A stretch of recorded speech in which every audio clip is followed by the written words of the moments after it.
Chapter 368. Xiaochang listened to Lunarong's story and smiled.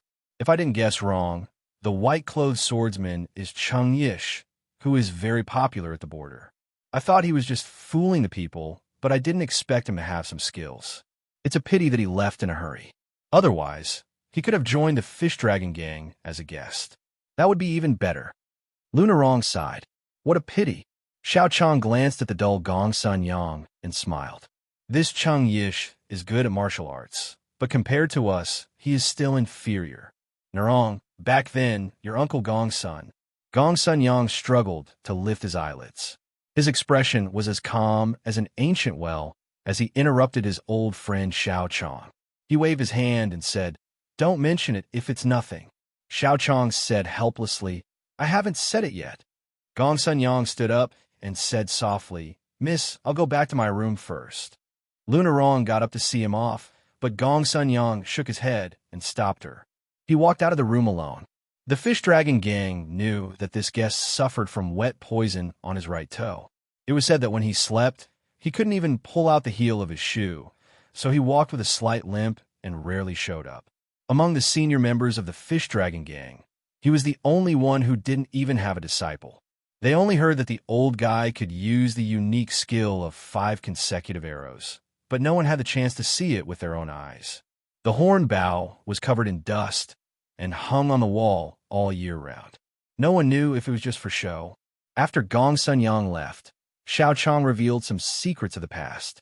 Lunarong learned that Gong Sun Yang once held the gate of the city with both hands and hung a fierce horse in the air when he rode into the city. If this was true, Uncle Gong Sun was not inferior to her grandfather when he was at his peak, but she didn't know if his cultivation had regressed over the years. Lunarong knew that the path of martial arts was like sailing against the current. If one slacked off, 1 month's effort would be wasted. It was like a pearl covered in dust for a long time. Even if it was wiped again, it would not be as round as it used to be. As the saying goes, pearls also have a life, and martial arts also have spirituality that can only be understood but not spoken. Xiaochang hesitated and said in a deep voice, "Narong, I saw a familiar figure on the street today." Lunarong's heart skipped a beat. She whispered, "Is it Master's enemy?" Xiaochang nodded. "It's not difficult to deal with one of them, but I'm afraid that several of them will gather together." Lunarong's tone was calm. She smiled and said, "What are you afraid of? The inn is only a short distance away from the pass. They wouldn't dare to cause trouble in public. Besides, Master and Uncle Gongsun are here. These scoundrels will kill them one by one. If 2 come, we'll kill a pair. If 3 come, we'll kill them all." Xiaochang was also affected by Lunarong's tone, and a heroic spirit that was once covered by the aura of dusk welled up in him. He laughed and said, "We practice the sword, so we should have this heroic spirit. And I wrong. Your cultivation will definitely be higher than mine in the future." Lunarong smiled. But when night fell, the fish dragons couldn't laugh anymore. His original intention was to live in a busy city, so that those who hid in the dark would have scruples. Who would have thought that he would be caught like a turtle in a jar? Lunarong stood by the window, her face pale. The torches outside the inn lit up the night like it was daytime. There were as many as 3 forces that had designs on the fish dragons. One of them was the enemy of the second leader, Xiaochang. There were 5 or 6 people, and they didn't ride horses. Obviously, they wanted to take advantage of Xiaochang's last trip to Jianghu before he retired and take revenge. There were 3 unwritten rules in Jianghu. The first rule was that the hatred of several generations could be avenged by the descendants, but generally it wouldn't involve the wife or daughter. If there was a massacre of the whole family, not to mention the government, people in Jianghu would find it shameful. Chivalrous people were more likely to teach them a lesson if they had the ability. The second rule was that a master for a day was a father for life. Not to mention this slave of 3 surnames who changed his master at will. Even if he changed his master, no matter what the reason was, it would be a stain for life. Therefore, the matter of apprenticeship was almost the most important thing in Jianghu. It was not inferior to the scholar ceremony. The third rule was that once the retirement ceremony was arranged, the golden basin was placed, and the water in the bowl was poured, then all the ordinary grievances would be nullified. The second force was not unexpected. It was a woman wearing a mink headscarf. Everyone was riding a horse. The last force made the fish dragon gang feel hopeless. It was the young master Zhou Ziru, who was the deputy captain of the pass. He was followed by 8 or 9 cavalrymen and more than 20 infantry soldiers. Zhou Ziru's handsome face was shining brightly under the light of the fire. He looked at Lunarong on the second floor and slowly said, "We are catching bandits. Unrelated people, please leave." The mink headscarf woman spoke and acted without restraint. She didn't care if the fish dragon gang in the inn could hear. She said sweetly, "Young Master Zhou, it's settled. That woman surnamed Lu belongs to you, but you must not hurt her little brother with a saber." Zhou Ziru frowned and didn't reply. The woman, who was faintly unhappy, twitched the corner of her mouth and suppressed the disrespectful words that were already on the tip of her tongue. She coquettishly sat high on the horse with one hand on her waist, her index finger rhythmically tapping the pattern on the jade buckle. "At this border, who can escape from the palm of my hand? Why can men sit in the harem with 3,000 beauties, but we women can't have 300 gigolos? I just want it." Chapter 369. Zhou Ziru believed that he was well-read in military books and could skillfully apply them to worldly affairs. Over the years, he had been successful in every endeavor.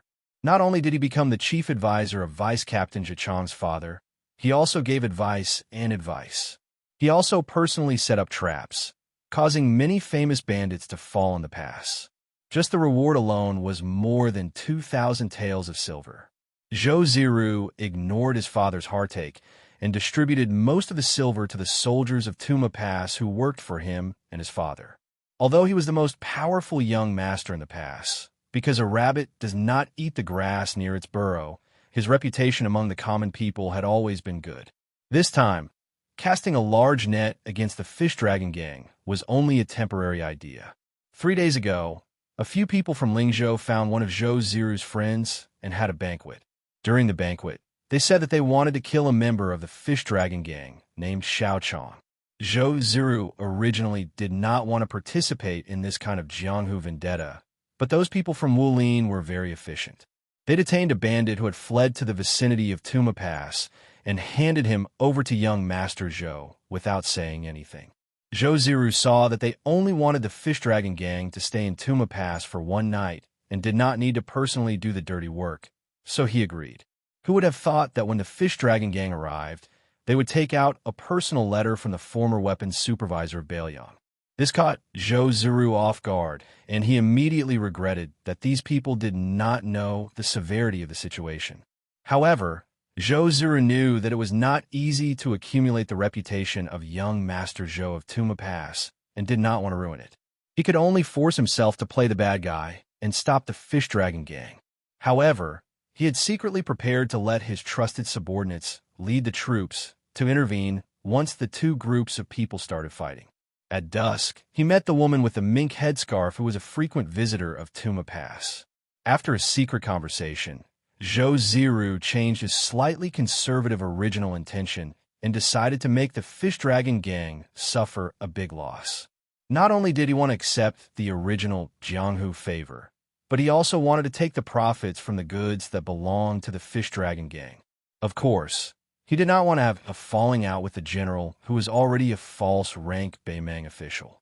Instead, he personally led people to the Beimang to finalize the deal. With the mink headscarf as the middleman, Zhou Ziru would not hesitate to hand over the money earned from the fish dragon gang.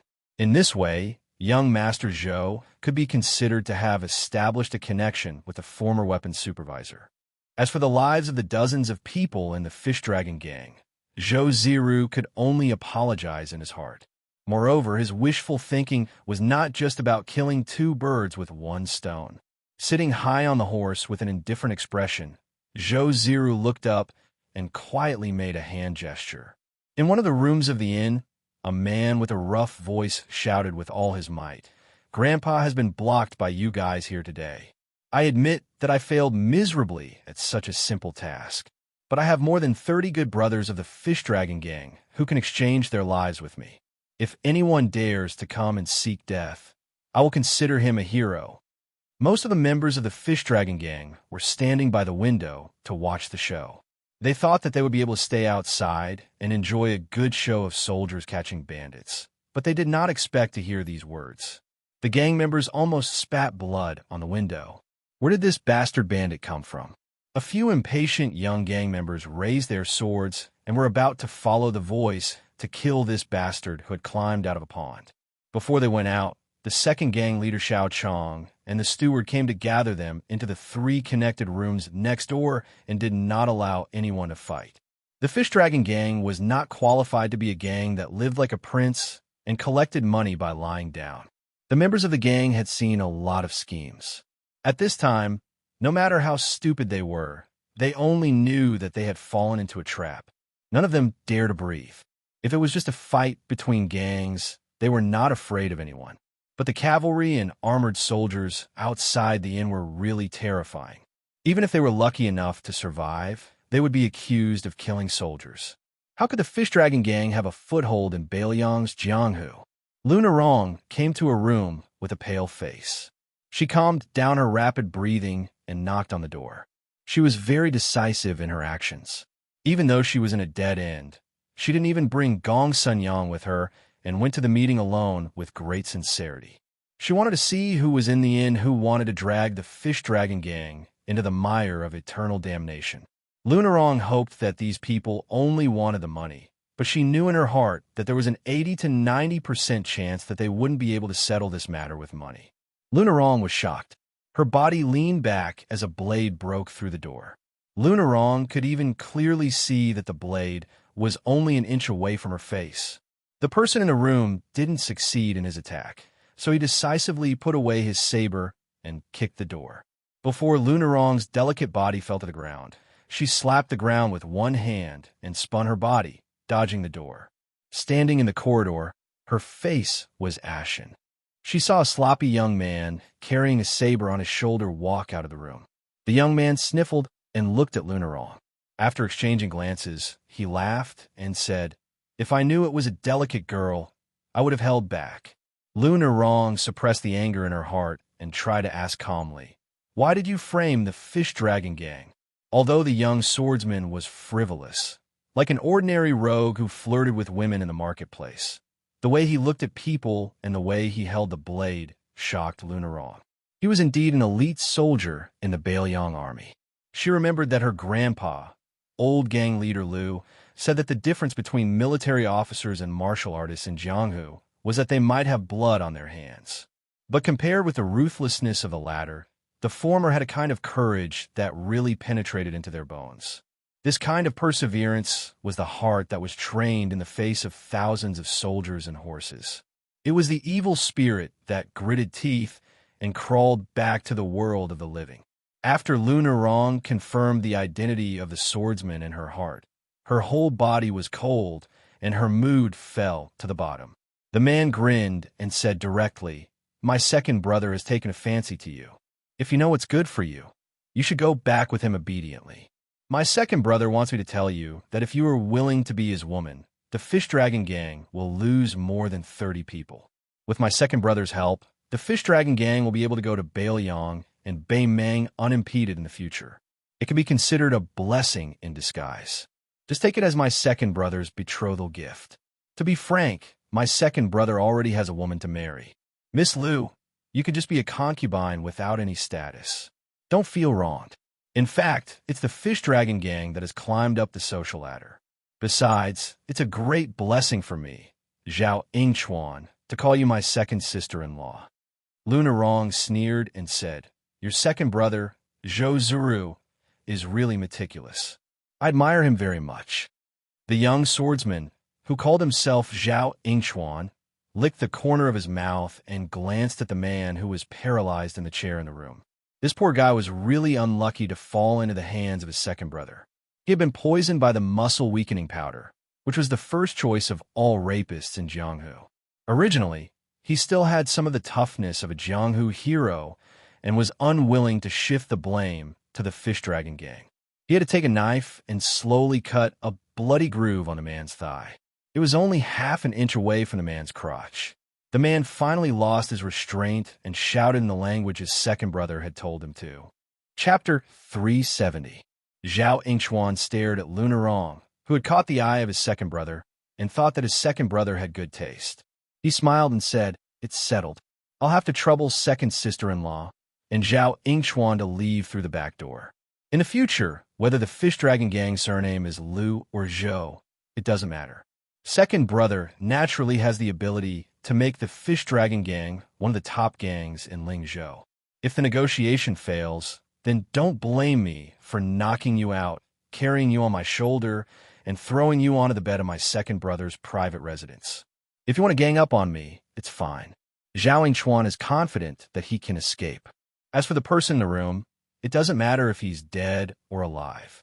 But second sister-in-law, do you really want to be happy like this? Lunarong only felt sad. Were all the sons of officials so insidious? Zhou Ziru was only the son of a secondary rank 6 rank deputy captain, and he was already so calculative. Wasn't the cooperation between her grandfather and the son of the weapons supervisor even more like asking a tiger for its skin? Could it be that it was a trap set by the Fish Dragon Gang's mortal enemy and the general's residence from the beginning? Lunarong took a deep breath and calmly said, "If you can leave the inn alive, tell Zhou Ziru to eat shit." Zhao Yingchuan, who was carrying the blade, gave her a thumbs up and praised, "Second sister-in-law is so elegant. I only hope that you'll be so likable in second brother's bed tonight." Originally, according to Zhou Ziru's plan, Zhao Yingchuan would let the criminal pour dirty water and talk to Lunarong before leaving. It would be best if Lunarong was willing to give in. If she didn't, Zhou Ziru would personally lead the troops to break into the inn and arrest her. The biggest backer of the inn was young Master Zhou, so he didn't need to spend a single favor. As soon as Zhao Yingchuan finished speaking, he didn't rush to retreat, probably because things were going well.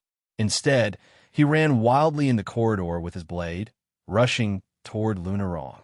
When he was 10 steps away, he jumped to the wall, tapped the tip of his foot, turned to the other wall, and bounced toward Lunarong again. His speed was much faster than before, and he had the advantage of being on high ground. He quickly chopped down with his blade, showing no affection of a future uncle and sister-in-law. Lunarong raised her arm to block. What a bright sword! She was indeed the granddaughter of gang leader Lu. This autumn water-long sword was enough to make ordinary martial artists drool. After the blade and sword collided, Zhao Yingchuan grinned and said, "Get out of my hand." Lunarong's entire arm was numb, and she took 2 steps back. Zhao Yingchuan, who had landed on the ground, did not show any mercy. He did not give Lunarong any chance to catch her breath. He brandished his saber, forcing Lunarong to only be able to take it head-on. She had no time to use any exquisite swordsmanship. It could be seen that Zhao Yingchuan was not a person who blindly believed himself to be reckless. In the final analysis, the swordsmanship and saber techniques of the military were all extremely clean and nimble killing methods. They were never flashy or flashy. However, the people of Jianghu were different. They more or less pursued the exquisiteness and magnificence of their moves. It was hard to avoid the suspicion of being cumbersome. If one's realm was low, they would be skilled.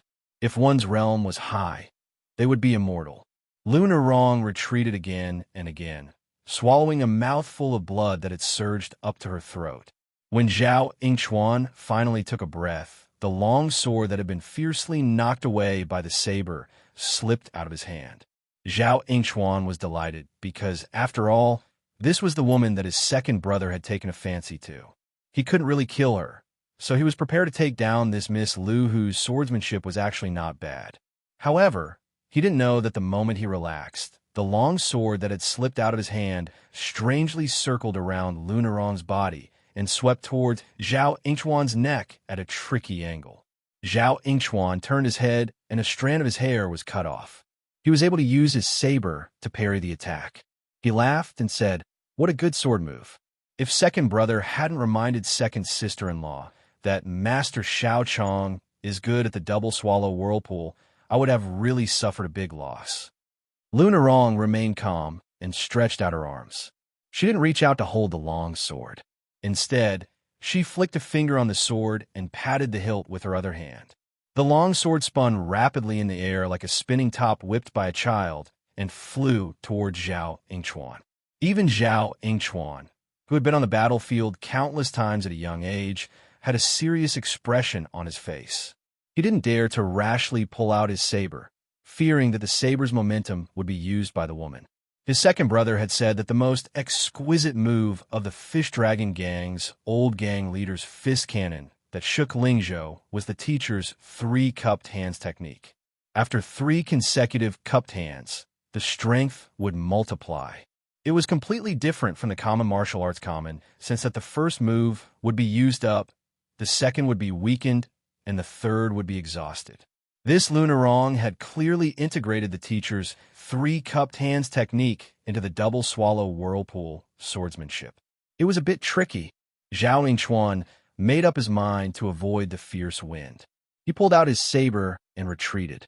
There was a door behind him. He suddenly exerted force with his back and smashed the wooden door. He retreated into the room in a slightly embarrassed manner. Seeing that Lunarong didn't take advantage of the situation to pursue him, he held the long sword. Finally, he couldn't hide the trace of blood oozing out of the corner of his mouth. Zhao Yingchuan shook the saber in his hand and resumed his carefree attitude. He laughed and said, "Second sister-in-law, you're good with your sword." Lunarong wiped the trace of blood from the corner of her mouth and smiled. "I don't care about your mother." There was an awkward silence. The corner of Zhao Yingchuan's mouth twitched. Obviously, he didn't expect such a woman to swear. In fact, there were 2 other people in the room. However, whether it was Lunarong or Zhao Yingchuan, they didn't think that these 2 guys could do anything. She was just worried that they would be implicated. Lunarong didn't have the confidence that she would be lucky enough to survive a life and death battle with this swordsman who was only hiding his strength. Her eyes moved slightly, indicating that the 2 people in the room shouldn't act rashly. However, in the next moment, she was disappointed. Her disappointment was twofold. The first disappointment was that the young man with the same saber was standing by the window, motionless and indifferent. But what made Lunarong most anxious was that Wang Dashi didn't care about the situation. He shouted and rushed toward Zhao Yingchuan. The Fish Dragon Gang's unique skill was undoubtedly her grandfather's cannon hammer. It was a branch of one of the fist techniques of the 2 Zen temples.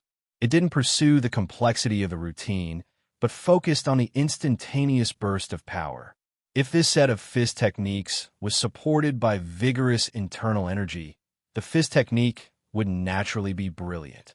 Unfortunately, in the hands of Wang Dashi, who had just joined the gang and hadn't been able to reach a higher level, it was just for show. Zhao Yingchuan even calmly waited for the fist to reach his face before kicking Wang Dashi's knee. He tilted his head slightly and let the fist miss. In the next moment, Beiliang's saber was placed on Wang Dashi's neck. Zhao Yingchuan held the saber in one hand and Wang Dashi's neck with the other. With a troubled expression, he muttered to himself, "Should I cut his neck or crush it?" Lunarong said, "Don't." Zhao Yingchuan heard the sound of horse hooves getting clearer and clearer outside the house. He knew that his second brother's side had victory in their hands. He also had the leisure to look for fun in a busy situation. He said with a smile, "Second sister-in-law, tell me. Little uncle is so fierce to let this trash go." Although Wang Dashi's skills were muddled, he still had some courage. Being restrained, he still blushed and shouted, "Miss, don't." Lunarong said expressionlessly, "I'll tell you." Zhao Yingchuan's 5 fingers exerted force and lifted Wang Dashi's body up. Zhao Yingchuan took an inch and wanted a mile. He said, "Second sister-in-law, don't forget the word Li." Lunarong was about to accept this humiliation. Just as she opened her mouth, she couldn't close it. Her eyes widened as if she had seen a demon. Zhao Yingchuan was like a dead fish. His eyes were filled with morbid blood vessels. He was already on the verge of death. Behind Zhao Yingchuan stood the man with the saber. He didn't say a word from beginning to end. After delivering the fatal blow, he didn't pull out his saber. He just pierced his palm into Zhao Yingchuan's back and broke his entire spine. Chapter 371. Wang Dashi originally thought that if he could die in front of Miss Lu in this life, he would not have been reincarnated in vain. However, he felt sorry for his father and ended the Wang family's bloodline here. For a small figure like him, Lunarong was an otherworldly fairy girl. She was beautiful, gentle, kind-hearted, and had high martial arts skills. When he was in the Fish Dragon gang, Wang Dashi only needed to look at her from afar to feel hot all over and not feel tired after working for a whole day. If he was lucky enough to see her smile, he would definitely lose sleep at night. These years, he had slept on a big Kong with several senior brothers. Every night, he would listen to them talk about the Mississippi. He remembered that a few years ago, a senior brother recklessly made up a story about how he saw the Mrs. Belly Band drying in the yard. That night, he was beaten into a pig's head by the other senior brothers. However, it was said that after that, many senior brothers secretly asked about the color and style of the belly band. Knowing that it was fake, they were willing to let their imaginations run wild. Wang Dashi was not qualified to join in the fun, so he could only look at Miss Lunarong from afar. He knew that one day, the fairy in his heart would also go to help her husband and teach her children. Some time ago, he heard from his senior brother that the old gang leader had found a son from a rich family for the Mississippi. Wang Dashi was a little sad and envied his father for being able to fight to the death for the Fish Dragon gang. Su Fengyan let go of the body that had lost the support of the spine, bent down, and squatted down. He wiped his hands on Zhao Yingchuan's clothes and caught a glimpse of the Baoyang knife. Just now, he used his palm as a knife to stab into the guy's back. His middle finger could have easily blown up the entire spine, but to be careful, he instantly changed his hand from a knife to a claw. If the body fell into the eyes of an observant person, the realm displayed would not be too frightening. The reason why he hid in the Fish Dragon gang this time was not because of any conspiracy. He just wanted to go to Beimeng on the way, so he asked Chu Lushan to make some arrangements. He replaced the housekeeper in the mansion of Wu San official and detained him in the prison of the Lingzhou government. He would only be released when the Fish Dragon gang returned from Beimeng. The housekeeper who was sent to prison was probably still in the dark. Su Fengyan also did not expect that the Fish Dragon gang would be in a desperate situation at Tuma Pass. Since this matter did not start with him, he originally did not intend to intervene. His Royal Highness, who was cold by nature, had no interest in caring about the rise and fall of a third-rate gang in Baoyang. Hero to save the damsel in distress and win Lunarong? Su Fengyan really did not have the leisure to do so. Just now in the room, Wang Dashi was in a daze while his Royal Highness was slowly flipping through a nameless knife manual. It was not an exaggeration to say that each word was worth 1,000 gold. It was the martial arts comprehension of Wang Xianxia in Martial Emperor City. How much would you say it was worth? A knife manual had 64 pages. After reading a page and confirming that he had thoroughly chewed through it, he carefully tore off a page and destroyed it. From Baoyang Palace to Tuma Pass, he had only torn off 3 pages. Just as he was reading the 4th page to his heart's content, Zhao Yingchuan barged in. His Royal Highness, who had put the knife manual back into his bosom, could still tolerate it, until this guy threatened Lunarong with Wang Dashi's life. Looking at the half-pack of soft chess pieces on the table that Wang Dashi from the Fish Dragon gang deliberately did not touch, coupled with the fact that his Royal Highness was nagging like a woman when it came to important matters, Zhao Yingchuan finally had the urge to kill him. As a result, Zhao Yingchuan could only go to the underworld to chat with someone else. Although Lunarong was shocked, she did not dwell too much on Zhao Yingchuan's death. Instead, she went to the window and saw that there was another corpse outside the inn. There was an arrow in the chest. Obviously, Gong Sun Yang had acted as a deterrent and found a mortal enemy of Xiao Chong to take the initiative to kill him. However, these swift and fierce methods were like a drop in the bucket in front of the armored soldiers at Tuma Pass. After Su Fengyan sat down, he picked up a piece of pastry and put it in his mouth, chewing it slowly. He slowly said, "What about the goods in the cart?" It was not easy for Lunarong's impression of him to change a little, but as soon as he said this, it immediately changed back to its original state.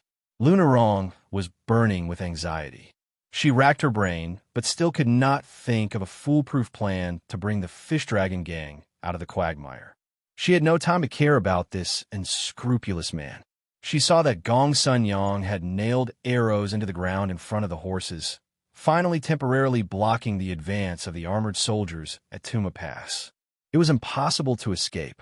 Zhou Ziru had personally led more than 10 elite cavalrymen. With this person's careful calculation, he must have arranged a series of traps in the backyard. The Fish Dragon gang had more than 30 people.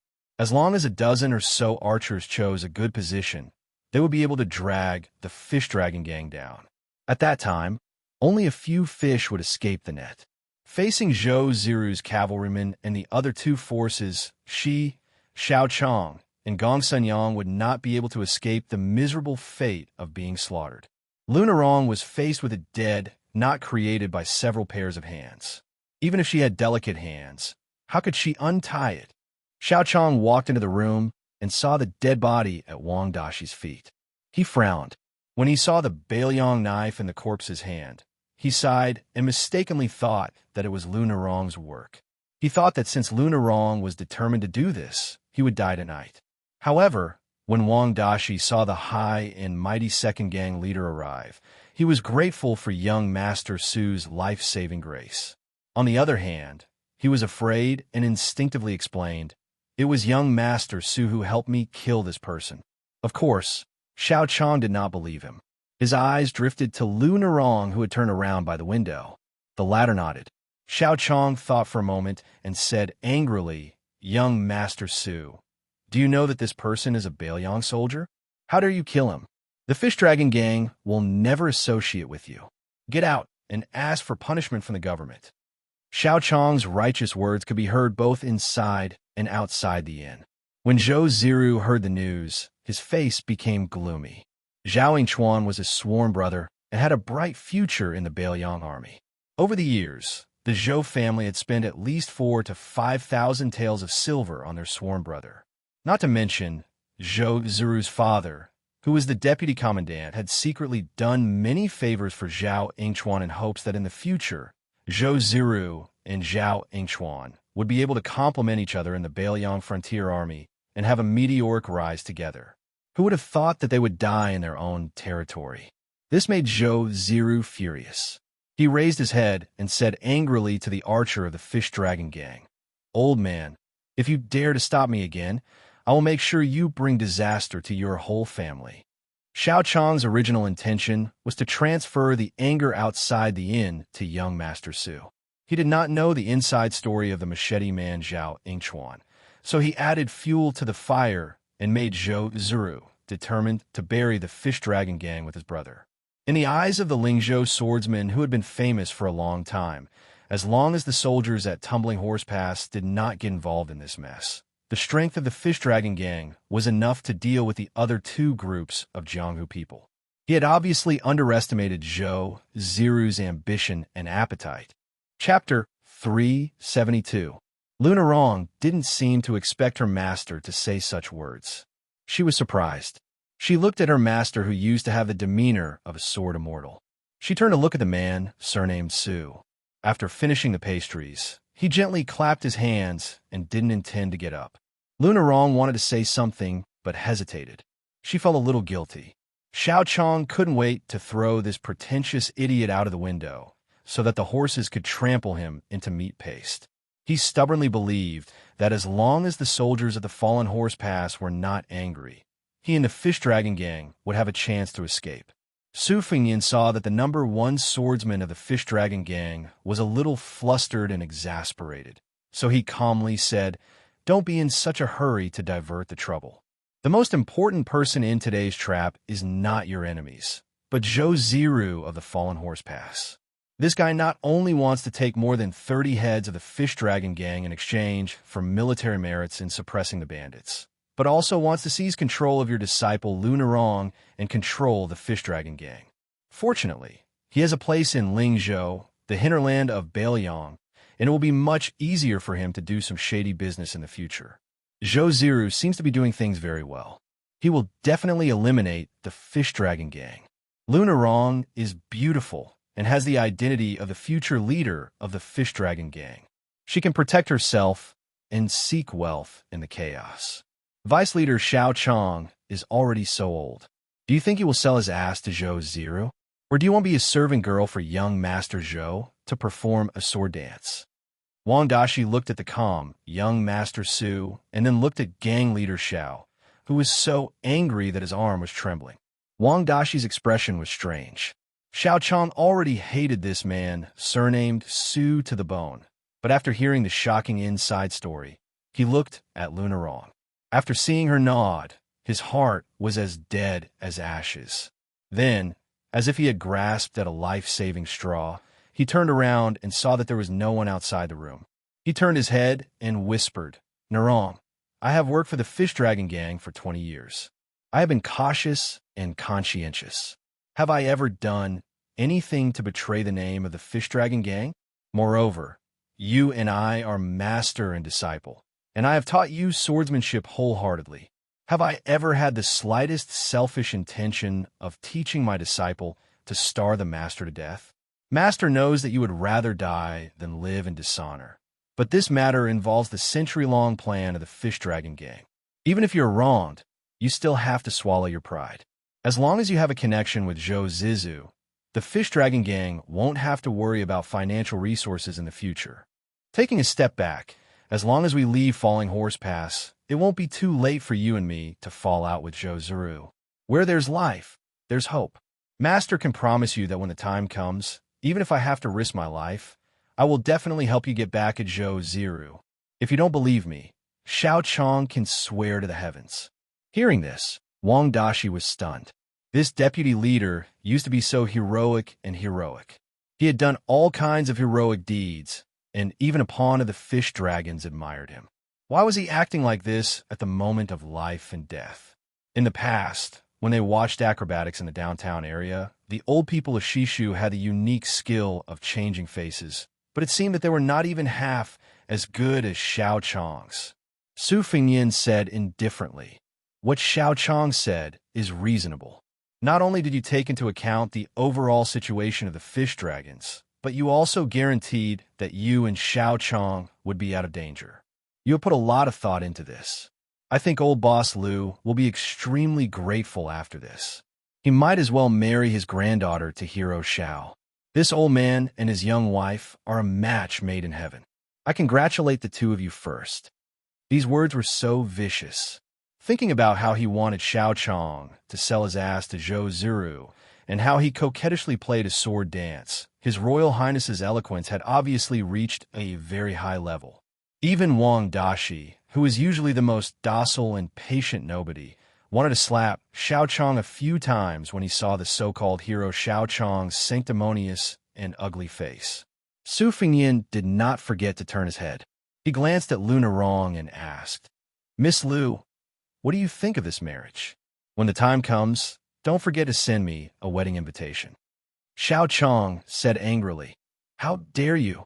Lu Narong shouted at Su Fingyin and Master Xiao Chong together, "Shut up."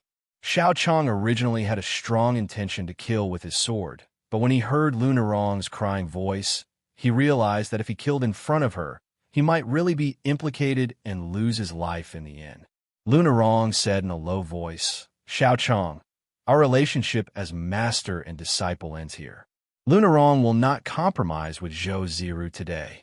If you leave now, you may still have a chance." Xiao Chong's expression was uncertain.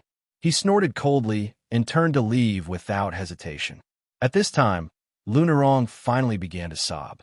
From a child to a young girl, and then to a woman, the longing and reverie of Jianghu for more than 20 years was shattered at this moment like a bronze mirror. Su Fingyin stood up and did not look at the weeping Lu Narong. He walked to the window and whispered, "If you endure for a while, there will probably be a turnaround. The Tuma Pass is not Zhou Ziru's Tuma Pass alone. The second in command, Captain Han Tao, has always been at odds with Zhou Ziru's father. If I remember correctly, there has been a direct supervisor patrolling the Tuma Pass recently. If Han Tao still has some brains, he will not miss this great opportunity to suppress Zhou Ziru and his father's arrogance. But when the time comes, the fish dragon gang will have to pray for good luck. At that time, if someone covets your beauty, I guess you won't be able to hold on much longer, right? Your chivalrous master is right about one thing. In the long run, as long as you are willing to sacrifice yourself for the fish dragon gang, you will only lose 30 fighters tonight. In the future, with the support of the Bailiang Frontier Army and a lot of money in your hands, you will not be afraid that you won't be able to recruit henchmen who are willing to work for you.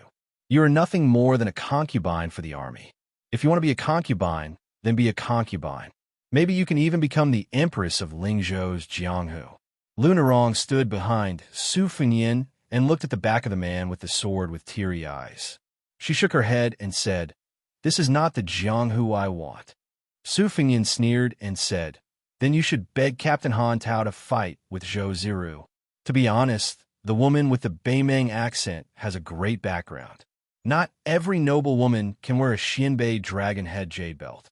If Han Tao has a normal relationship with the newly appointed Captain Gua Yi, you may not be able to take advantage of him.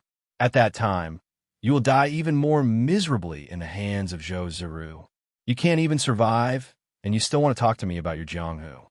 Lunarong smiled bitterly and said, "In the past, you rarely said a word along the way. I thought that you were afraid of the fish dragon gang. Only today did I know that your words are so sharp and mean." Su Fengyin put his hands on the windowsill and squinted his eyes and said, "A real villain with ugly words is better than those hypocrites who do ugly things." Lunarong was sad and asked blankly, "If the captain you mentioned didn't appear, would you help us?" Su Fengyin sneered and asked, "What do you think?" Lunarong turned around resolutely. It seemed that she was determined to die. Wang Dashi looked at Su Fengyin and also left. To be able to fight side by side with Miss and then die together, even if their bodies were far away, this was the best Jianghu for Wang Dashi. Chapter 373. Su Fengyin picked up the half packet of soft pastry from the table and walked out of the room where the bandits were locked up. After sitting down, he saw the pitiful man who was first used as a pawn and then abandoned as a pawn. Perhaps he had been drugged with a drug that could soften his muscles and soften his bones. Even now, his face was flushed and his body was weak. Fortunately, no one would come here. Otherwise, if they saw His Royal Highness staying in the same room with this man who looked like a fish on a chopping board, it would be fine if they were alone, but they were two men. What would happen next would probably be very unbearable. Su Fengyin moved a chair and sat by the window. The window was not high, and Su Fengyin was tall and straight. He stretched his neck and could see what was going on in the inn's courtyard. He tasted the soft and delicious pastry. Of course, it was not to say that His Royal Highness would help just for a packet of pastry. It was said that only when one was full would they do something boring. At that time, His Royal Highness did not even eat. It was just that Wang Dashi was the only one in the fish dragon gang who was sincerely close to His Royal Highness. There was no utilitarian motive. Moreover, Zhao Yinchuan's behavior was too improper. As for what would happen to Lu Nirong, Su Fengyin would not take the lead. This matter was originally the fate of the fish dragon gang, and it was Lu Nirong's destiny as the future leader of the fish dragon gang. To put it bluntly, with His Royal Highness background, if he was in a hurry to stand up for Lu Nirong, then wouldn't Pei Nanwei just throw a flirtatious glance at him, and Su Fengyin would have to bring tens of thousands of cavalrymen to fight with the king of Jing and in the Central Plains? As the ancient saying goes, kindness begets enmity begets kindness begets kindness begets kindness begets kindness begets hatred. Su Fengyin slowly ate the pastries, not paying any attention to the bandits' suspicious gaze. He was thinking about the little pawn Wang Dashi, who had just crossed the river. Right now he had nothing left, nothing to worry about, and was willing to die together with Lu Nirong. If he was lucky enough to survive today, after a period of wealth and power, when he had the opportunity to possess the body of the fairy in his heart, Lu Nirong, without having to pay any price, how would he choose? If the answer was yes, then looking back, wouldn't Wang Dashi be a bad person? Su Fengyin saw several impatient members of the fish dragon gang trying to stop the horses of the government. One of them was shot in the chest by an arrow and died. Another person's face was cut open by a Bailiang knife from the horse's back. He rolled on the ground and howled. Then he was trampled to death by the horse's hooves by a knight who played a trick on the horse. The fish dragon gang then realized that the enemy had no intention of being reasonable at all. This aroused the blood of the men of Jianghu, and they wanted to fight to the death with the three forces that had broken into the courtyard of the inn one after another. With the archery expert Gong Sun Yang providing support upstairs, Lu Nurong escaped death twice. This was also thanks to the fact that Zhou Ziru, who was quite ruthless in horse battles, did not point his spear at her. Su Fengyin swallowed the pastries and found that Wang Dashi was not there. He turned his head and asked vaguely, "What did you do?" The man's thigh was badly mutilated and his bones could almost be seen. Obviously, he did not have an easy time against Zhao Yingchuan and had a psychological shadow of the young man with the knife. When he heard His Royal Highness question, he quickly replied, "I robbed and killed a group of Beimang merchants who came to our territory to do for business. Then we became wanted by Bailiang." Su Fengyin nodded and said, "It seems that the group of merchants has a close relationship with our Bailiang frontier army. Did they put you on the list in the name of robbing Bailiang border merchants?" The man nodded with a sad face and endured the bone-piercing pain. He gritted his teeth and said, "Young master, you are a wise man. I heard that there is a new military officer named Guo Yi here. Isn't it because all the officers who lead the troops want to show off their achievements to their new master? We just happened to bump into him. It's bad luck that we are not skilled enough. We can't blame Jianghu for being too deep." Su Fengyin chuckled and said, "You are quite aware."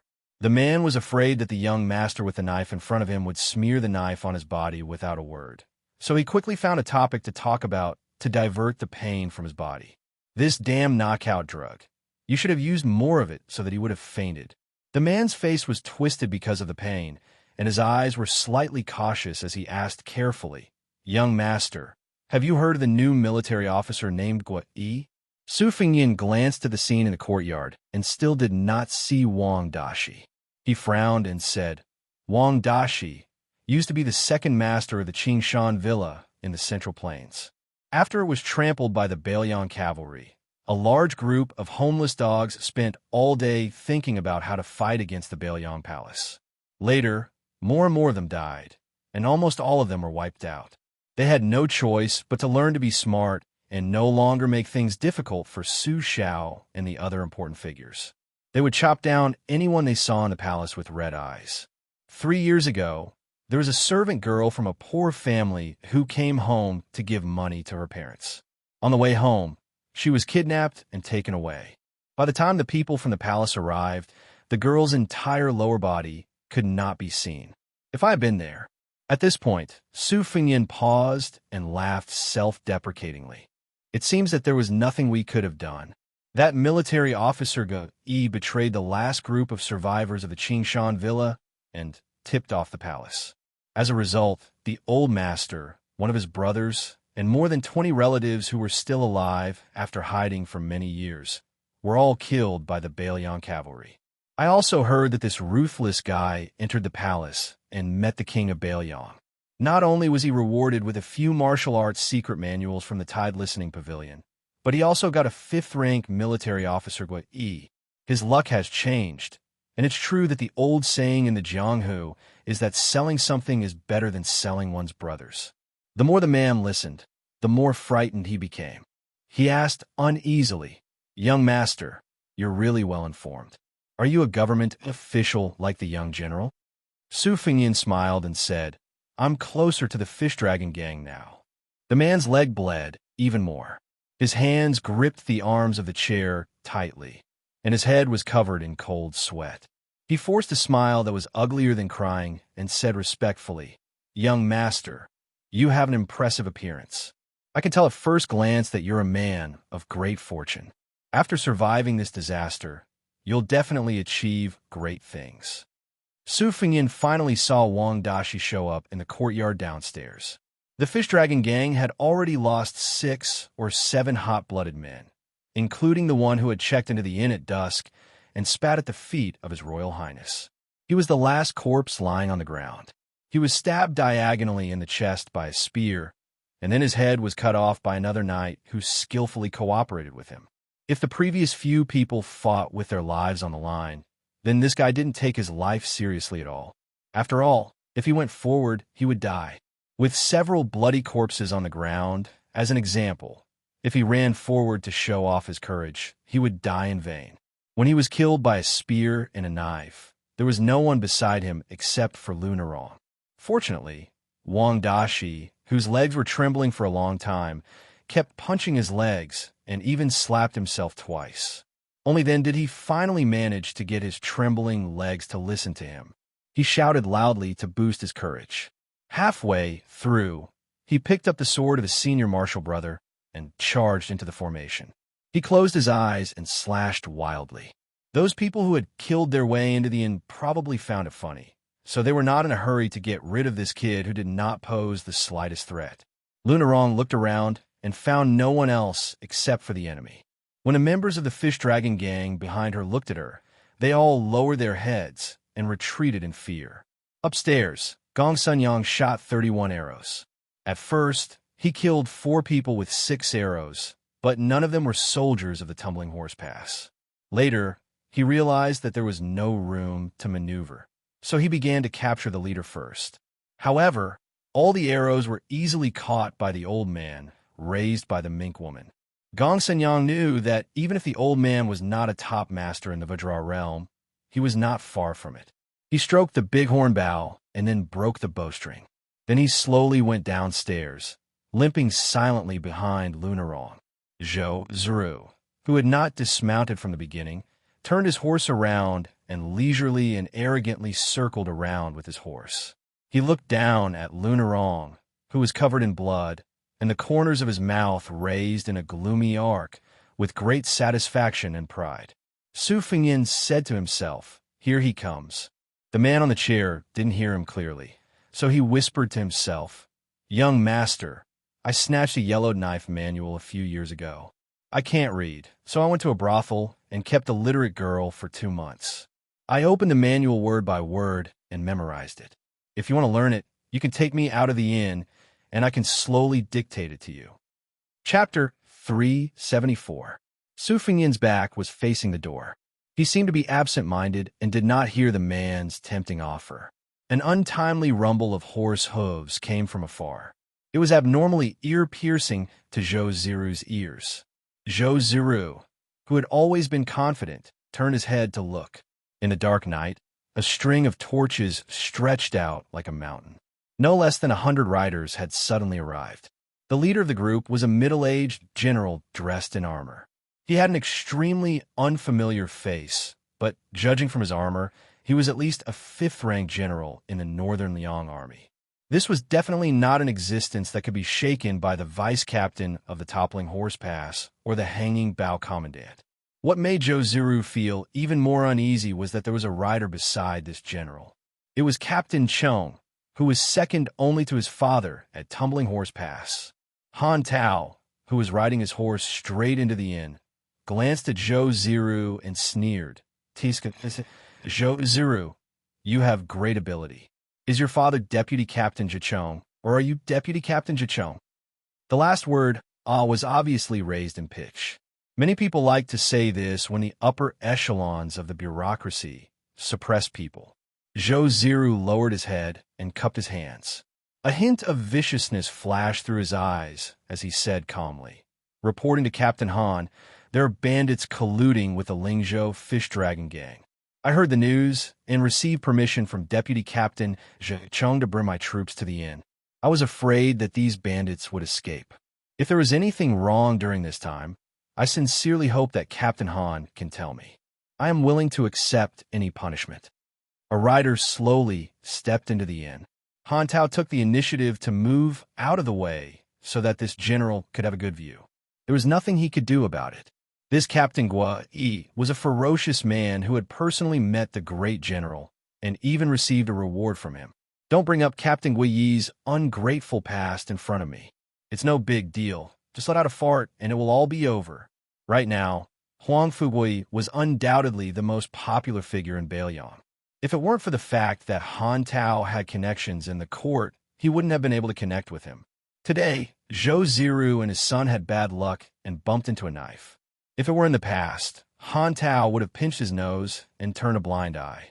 After all, the father and son were powerful and influential. However, today was the day that Commandant Gui was patrolling the border city. If Han Tao let this opportunity slip through his fingers, he might as well chop off his own hands. How would he be able to touch the white breasts of the beautiful concubines? 10,000 meticulous schemes, one rank higher, all became a joke. Zhou Ziru dared to take responsibility for his actions and even dared to admit defeat. Captain Gua glanced at Zhou Ziru, who was bowing with his head lowered. He smiled warmly and said, "Zhou Ziru, right? Although I haven't been in office for long, I've already heard of your heroic name. Today, I see with my own eyes that you live up to your reputation. Not bad, not bad." Han Tao was stunned for a moment. Zhou Ziru keenly caught a trace of confusion in Han Tao's eyes. He knew that his father had a lot of empty space in the Bailiang Frontier Army. He could slowly fill it with gold, silver, beauties, and antiques. This made Zhou Ziru, who originally wanted to expose the fact that someone had killed the Bailiang soldier Zhao Yingchuan, was willing to suffer in silence. He glanced at Lunarong. In the future, when he got her on the bed, he had many ways to make her life worse than death. On the way here, Captain Gua, he had already guessed from Han Tao's vague words that this Captain Gua, he had some relationship with the backer of the Fish Dragon gang. He threw a glance at Han Tao, smiled slightly, and left first. Zhou Ziru followed closely behind. The mink forehead woman looked unhappy, but the five-clawed golden old man beside her whispered in her ear. Only then did she leave angrily. The Jianghu people who came to seek revenge on Xiaochang immediately scattered. The thunder was loud and the rain was not light, but at least not everyone was drenched. However, this also set off the innocent and pitiful Fish Dragon gang members who died in front of Lunarong. Xiaochang probably failed to escape from backyard. He came to the front yard with a calm face, coughed lightly, and ordered the gang members to come back to their senses and clean up the mess. Facing Lunarong's cold eyes, the second leader's face was not red and his heart was not beating fast. "You're just a little girl who has not yet been in power, and you're also my disciple. What can you do?" Lunarong walked back to the inn in silence. Wang Dashi was still a loss. He fell to the ground, and his hands and feet were weak. On the second floor, the man who had been enduring the pain and desperately accumulating qi finally got rid of the knockout powder. Using his left leg as a support, he stood up and suddenly threw a punch at the young man's back. If he succeeded, an ordinary martial artist would definitely bleed from the 7 orifices of his head. He did not have any knife manual. He was just stalling for time. Since this young man who had just entered the Jianghu did not know the unfathomable ways of the world and the depths of people's hearts, he would not be polite. Su Fengyan's clothes fluttered slightly. The martial artist, who was known for his fierce punches, was about to burst. He found that his punch was 3 inches away from the young man's back, but it could not go any further. It was as if he had hit an invisible iron wall. There must be masters of this level in the world, but how could he believe that he would meet one in this small inn? Knowing that things were not going well, the experienced man was about to withdraw his fist and retreat. An even more terrifying emotion enveloped his body. The man found that he had already used all his strength to retreat, but his body did not move an inch. He watched as the young man, whose back was facing him, stretched out his hand and grabbed the hilt of the knife hanging at his waist. The scabbard hit his chest lightly. It was like the morning bell of a temple. The sea of qi in his body suddenly exploded. He died, bleeding from the 7 orifices of his head. Su Fengyan did not feel anything after killing the man. He only thought of the Jianghu. He remembered that when he was young, he heard an experienced guard servant talk about the Jianghu. The old man's words were humorous. He said that in the Jianghu, there was a hero who used a knife. One time, he wandered the Jianghu and met a person. "Hey, your nickname is Knife Copying Ghost?" "So am I." That person laughed and said that it was a coincidence. And then what? Didn't he find an opportunity to stab the other person's back with a black knife? Was there only one knife copying ghost in the world? His Royal Highness thought it was funny at first. He could not understand the old man's self-mockery and the loneliness in his eyes. It was a long time later that he learned that the old man's real nickname was Knife Copying Ghost. The other person was a good brother he met when he was young. For the sake of their brotherhood, the old man even rejected the girl he liked and quietly left the Jianghu. He traveled to Jianghu north and south to uphold justice. When they met again later, he learned that the girl who married his brother had died of depression and illness. After drinking, that brother almost crushed his chest with a knife. Only then did he know how much the girl had suffered in those years, and how much jealousy and hatred had accumulated in his brother's heart. Later on, a young man from Jianghu came to the armory to seek revenge for his father's death. After he was captured, the old man actually knelt before His Highness the Crown Prince and begged for mercy. Only then did the truth emerge. Su Fengyin was very generous. Seeing the old man's sincerity, not only did he release the disgraced brother, he also casually threw away 2 secret manuals in the martial library. What happened after that? About 3 years later, the old man went out for a walk and was beheaded by the boy using the swordsmanship in the secret manual. Perhaps the old man and the boy had a tacit understanding. One wanted to die, while the other wanted revenge. However, this assassination made His Royal Highness, who felt that he had been played for a fool, fly into a rage. In a fit of anger, he led people to capture the assassin. At the last moment, he remembered the old man's open-mindedness in the tide-listening pavilion and finally gritted his teeth and let him go. This kind of shameless thing, if heard from others as a topic of idle conversation, would only be preposterous. But if it really happened to oneself, how would one feel? Su Fengyin had seen too much of the so-called Jianghu people's heroism and filth, the gentleman and the villain. He had seen many heroic people outside the Bailiang Palace, many people kneeling and begging for mercy inside the Bailiang Palace. He had seen many people who wanted to cut him into pieces even though they had never met him before. Many times, His Royal Highness was not even 10 years old, but there were too many martial artists who had entered the prince's mansion and had the opportunity to walk up to the crown prince of Bailiang. In the end, without any suspense, their corpses would be fed to the dogs. Other people knew about the cruelty of Jianghu, probably like Lun Nirong, who would learn about it very late, so late that it might be the last moment of their lives. However, Su Fengyin was glad that he was the son of the butcher, Su Xiao. He had learned about it early and lived a long life. Just like that, he had lived a seemingly glorious and enviable life until today. In Jianghu, there were many honest people who tried to reason with others by putting themselves in their shoes, but others would use their fists to reason with them. If you used your fists to reason with them, they would use their mouths full of benevolence, righteousness, and morality to argue with you. How could he reason with them? Su Fengyin only lowered his head and glanced at the spring thunder saber that had killed without being unsheathed. Chapter 375.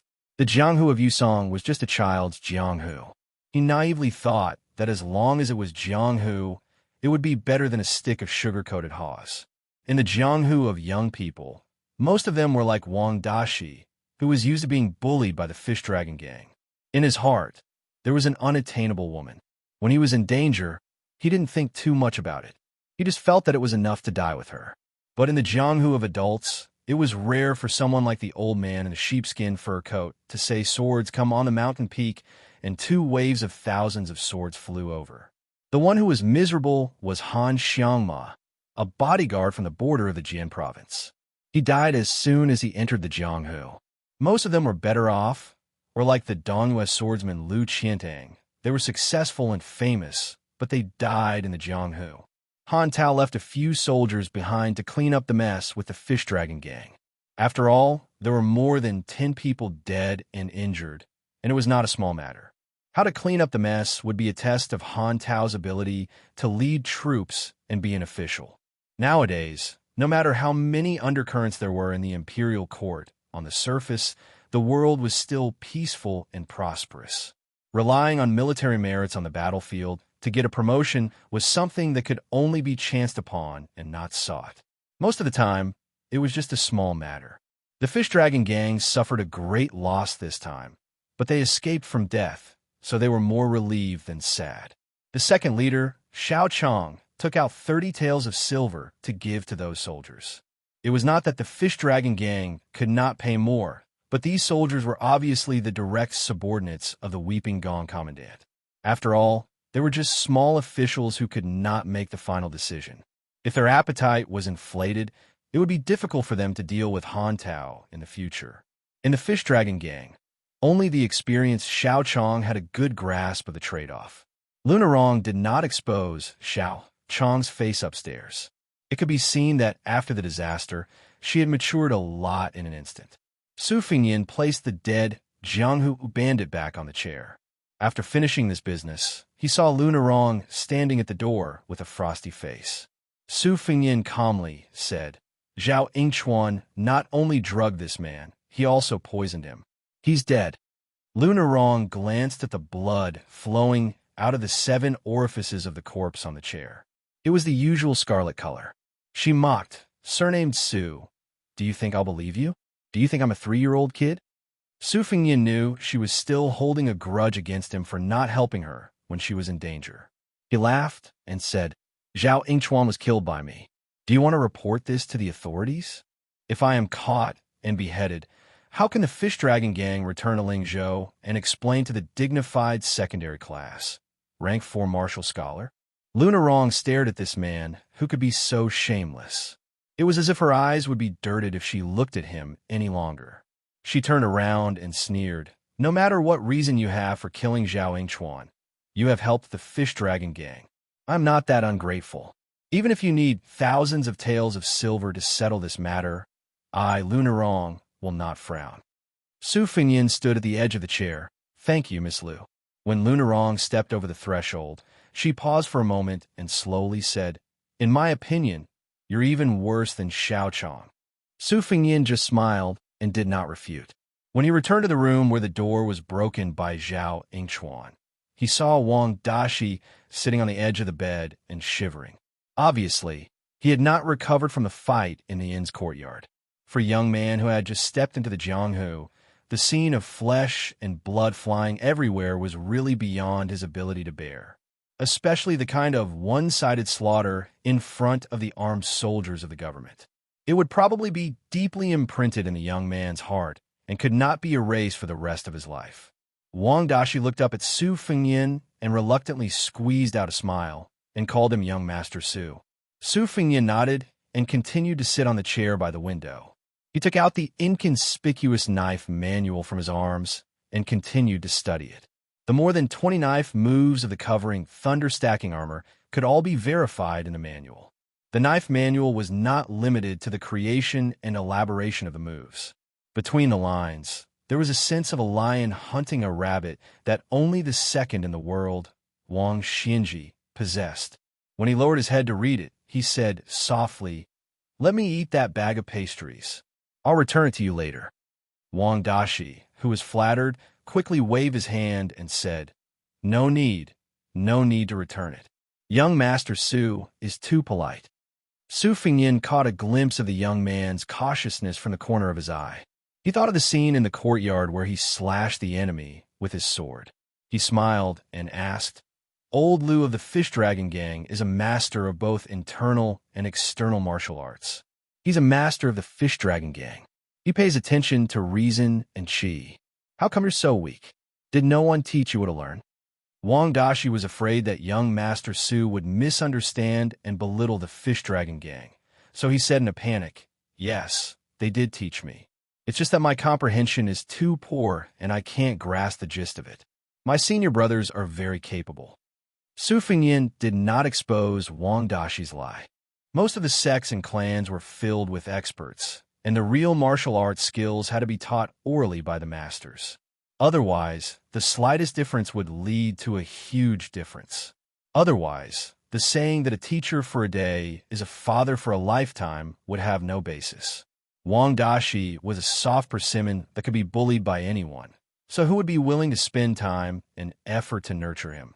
The old story of the poor learning literature and the rich learning martial arts had been passed down for hundreds of years. If one really wanted to stand out in martial arts, one had to rely on luck and more on financial resources. To become a disciple of a master required a large amount of monetary gifts, and the amount was directly related to the master's skills. After becoming a disciple of a master, it was not something that could be done once and for all. One still had to support the master, and other than giving gifts during festivals, one also had to be discerning enough to take the initiative to buy all kinds of clothes for the master. Moreover, in martial arts competitions, if one was injured, one would need to take care of one's muscles and bones, then it would be a terrifying expense with no end in sight. Why would famous sects and clans let people sharpen their minds to join? Apart from having famous teachers, a large part of the reason was that the large sects and clans provided a lot of cheap or even free medical treatment. Moreover, there was no lack of martial arts partners to help each other improve. As long as one's own seedlings were good, it was equivalent to having no worries. It was a pity that Wang Dashi was an orphan who had lost his parents, and all his savings were the copper coins that were given by the sect every month, which had been emptied by his senior brothers. Su Fengyin smiled and said, "I can't eat your cake for free. I have a set of Wudong's simplest fist technique incantations here. It's not worth much, and there's no suspicion of it being passed down to outsiders. If you want to learn, you can memorize as many of the 800 words incantations as you can tonight." As if struck by lightning, Wang Dashi fell to his knees with a thud. His shoulders trembled as he choked and said, "Please teach me, young master." Su Fengyin did not say anything to comfort him. He allowed Wang Dashi to kneel on the ground. He began to slowly recite the set of fist technique incantations. After some slight modifications, he explained the profound in simple terms.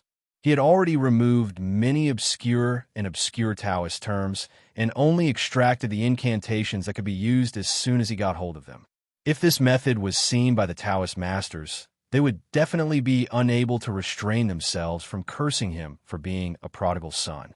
One must know that this set of fist technique incantations came from the mouth of Wudong's chief, Xianxia, who was the one riding the bull. After the people of the world guessed whether this earth immortal from the underworld had been dismembered or ascended, they learned that Wudong Mountain had such a set of incantations. They began to crazily flock to Wudong Mountain. Chapter 376.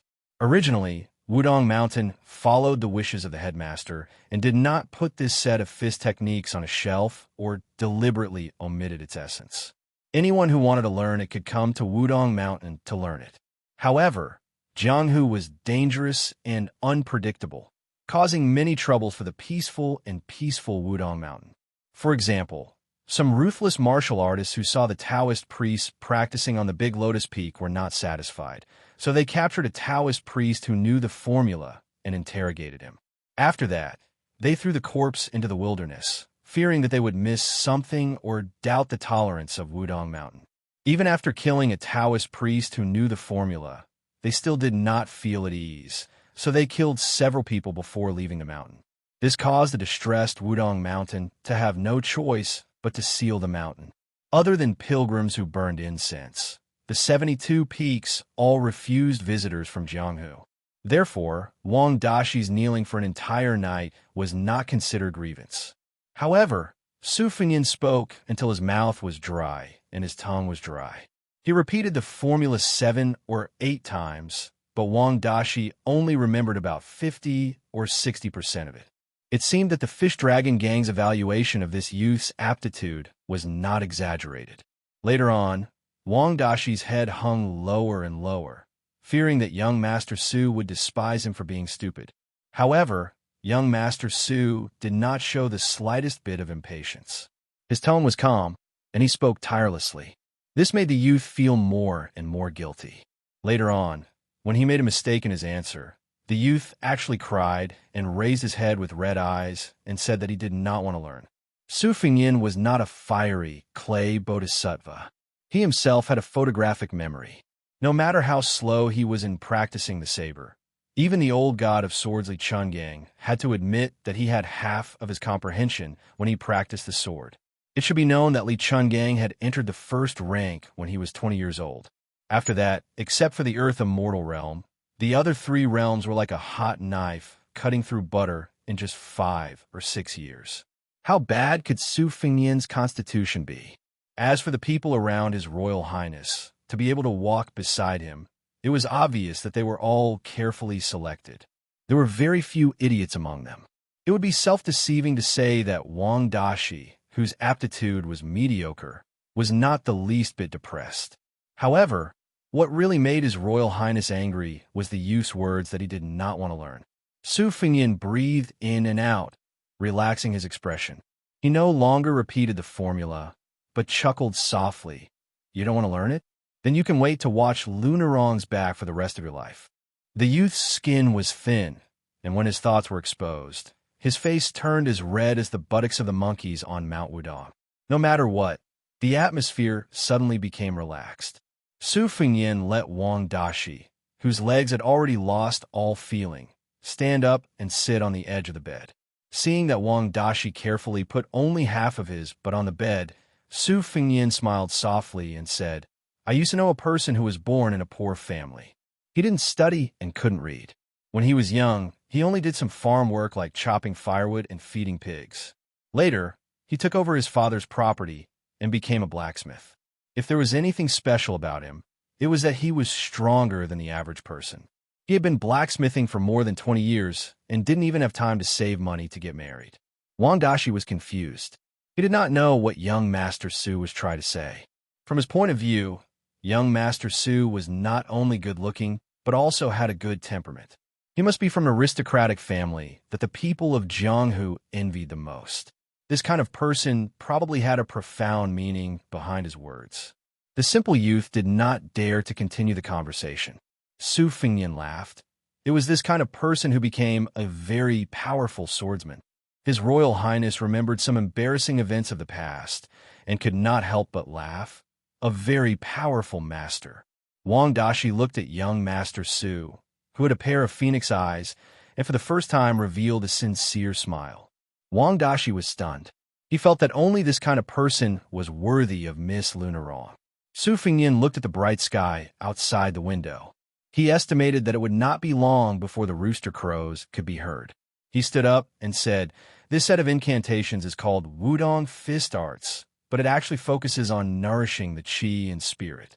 It does not specify how to circulate the qi in the body.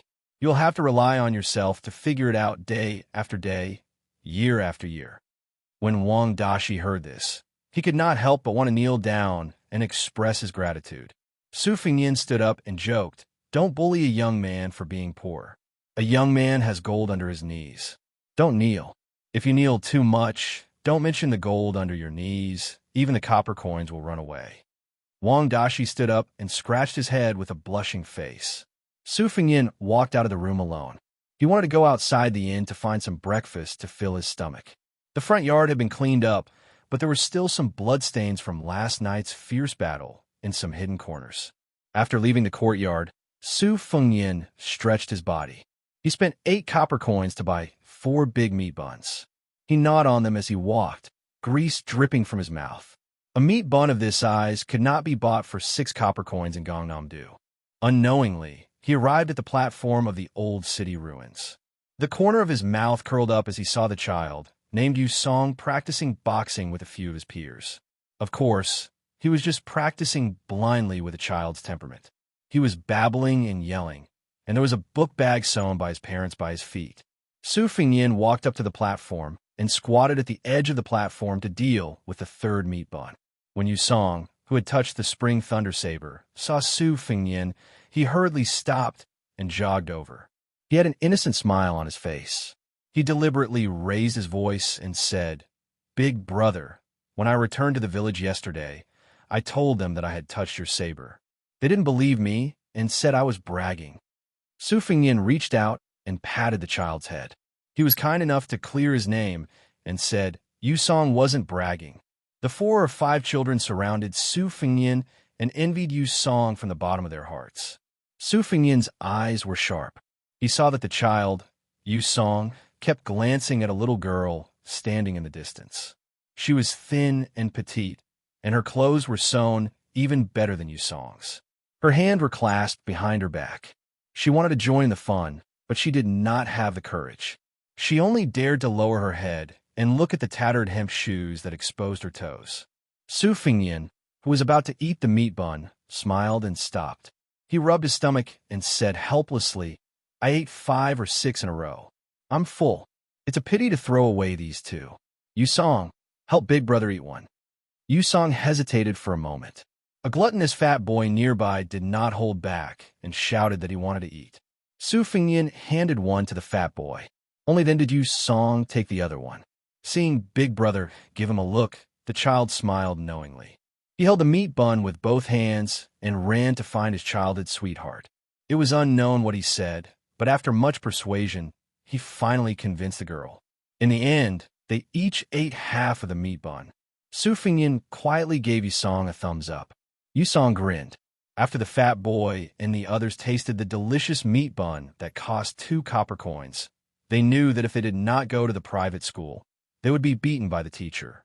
With a whoosh, they picked up their bags and ran away. Su Fingyan walked to Yusong and the little girl's side. Only then did he see that the latter's 10 fingers were full of frostbite and were bleeding profusely. If such a pair of small hands had to wash clothes in the stream or work in the fields in the mountains, how painful would it be? Su Fingyan did not make sound. He only squatted down and listened to Yusong talk about the trivial matters in and out of the village. Only then did he know that 2 years ago, a scholar had appeared in the village. Probably because the villagers were shallow and thought that it was a great honor to their family. Yusong's village joined forces with the other 2 villages to fork out money to invite a scholar who was determined to become an official, this old man's son, to open a school to teach. The teacher was honest and strict and had a good reputation. He continued to teach here for several years.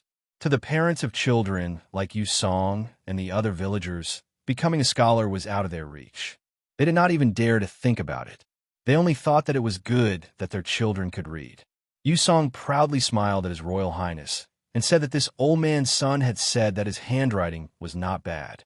In the future, he could replace this old man's son in writing couplets for the villagers.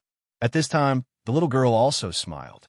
She was gentle and timid, and the expression in her eyes was like a sweet mountain spring.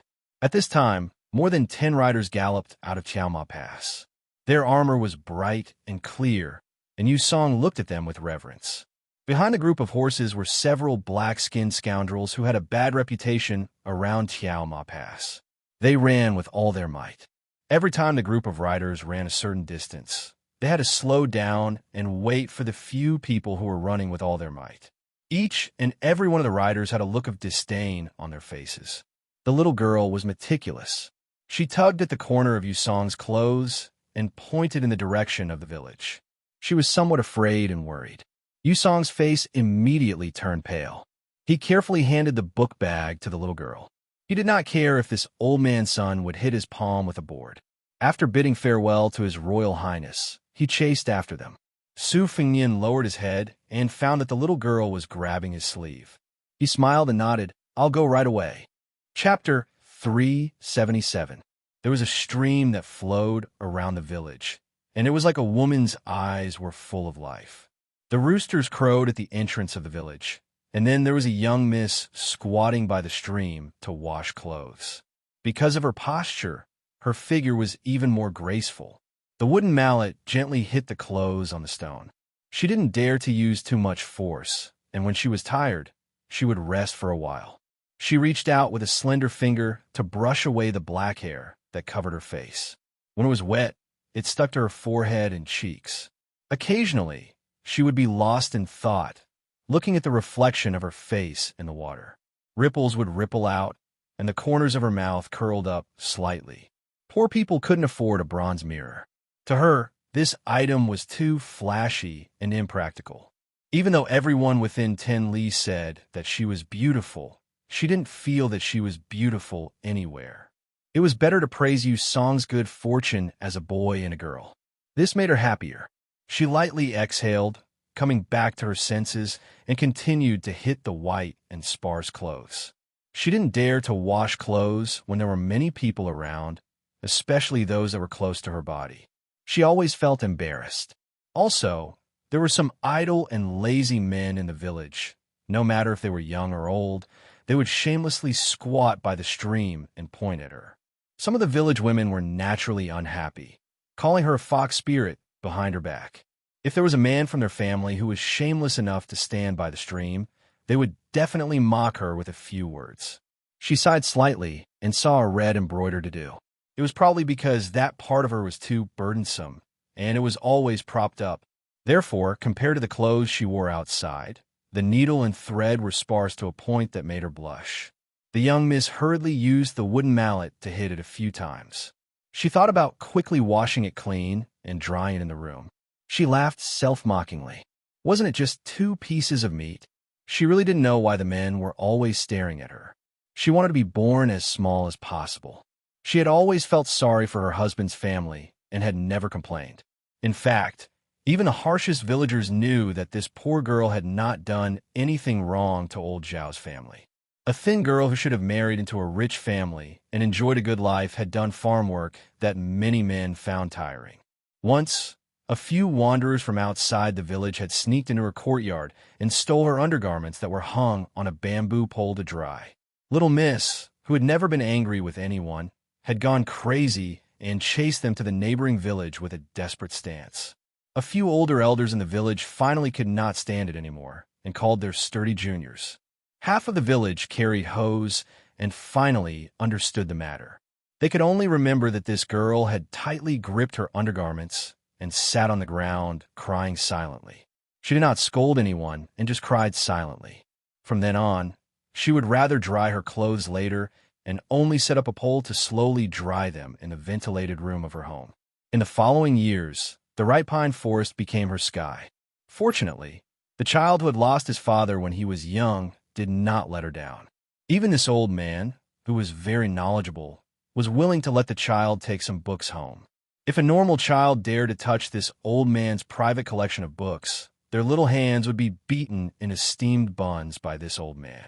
The elders in the village all said that in the future, she could rely on her son to rise in status, and that the hard times would end and the good times would come. Lil Miss was putting clothing piece by piece into a bamboo basket. She suddenly turned her head and saw an unexpected male standing quite far away. At this time, she was holding a blue fan-shaped tube top embroidered with flowers. Her pretty face instantly flushed red, and she unconsciously glared. How could this person be so unrestrained in his conduct? Yesterday, she had thought that he might be a traveling young master from a prestigious family. Did he not know what it meant to be indecent to look at? To think that she had mistakenly thought that he was elegant. Lil Miss, who was angry from embarrassment, saw the embarrassed expression of the man with the saber. He seemed to want to explain something, but in the end, he did not want to reveal what he was trying to hide. He could only turn his head and let her hide her personal items in the bamboo basket. Lil Miss paused slightly. This young master seemed to be blushing. Only then did her expression ease slightly. This was a man who knew shame. Compared to those rascals who liked to talk lasciviously, he was slightly better. But what did he come to this village for? Lil Miss hurriedly picked up the bamboo basket and put it behind her. Maybe it was that the young master with the saber had turned his head away that gave her the courage to look him in the eye. She might be a woman of the village, but she knew the illnesses of rich families. Those sons of rich families who spent lavishly may not have better personalities than the rascals of the village. This young master who had squatted on the mud wall to eat sugar-coated haws and play with the ripe pine forest shouldn't be a bad person. But if he thought that she was a woman that could be teased at will, she dared to slap him. Su Fengyin slowly turned his head and calmly said, "Later, no matter what happens, if you see ripe pine, take him back to the village." The sound of horse hooves sounded without warning and broke the tranquility of the little village. Smoke still curled up from the chimneys, and the barking of yellow dogs followed. She is the prettiest in the dozen or so villages nearby. We all call her Weaver Sue. She is a widow. Her parents-in-law and mother-in-law are also lying in their coffins. She has no one to rely on. In these years, she probably hasn't been taken by any wild men. Her body is very clean. I guarantee that the general will take a fancy to her. The leader of the group, who could be considered a minor official at Tumbling Horse Pass, looked carefully at the girl from head to toe, and nodded in satisfaction.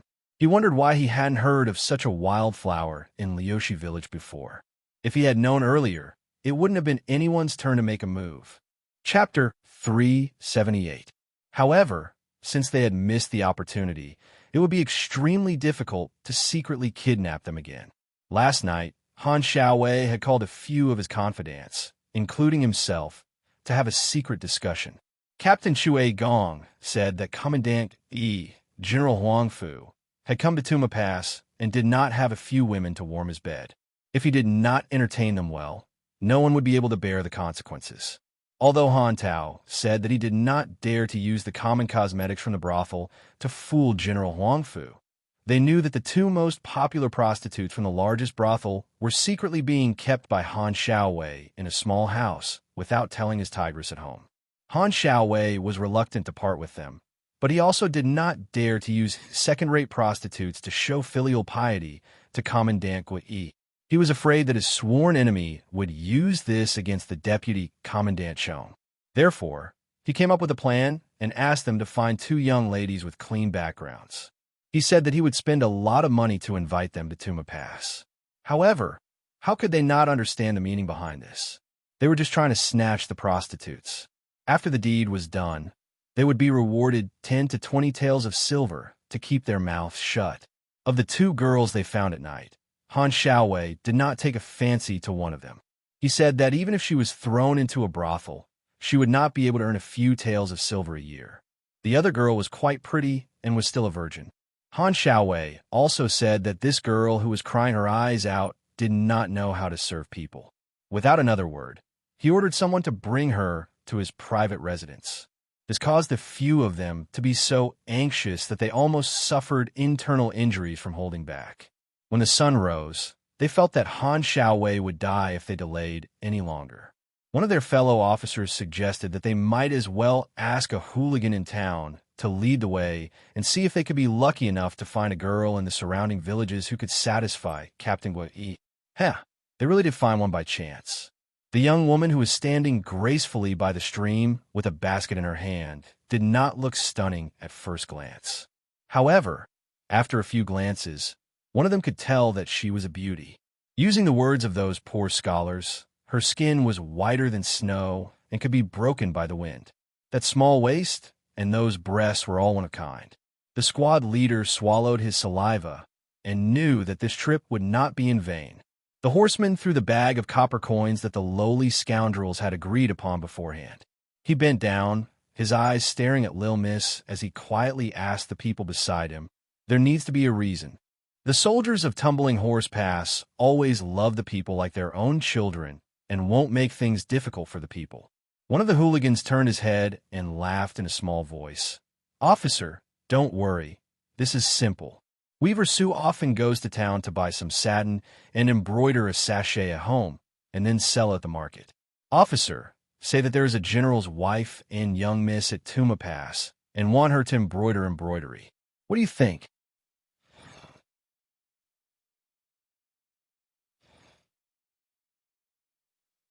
Ow! The hooligan who had received a large sum of money and wealth was extremely excited. He said in a trembling voice, "Officer, this one is called Xianxia. Officer, you can call me Shunzi." Seeing the officer turn his neck towards the little stream, Xianxia moistened his throat and glared viciously at the young woman that he dreamed of holding in his arms and playing with every night. "Who asked you to put on airs?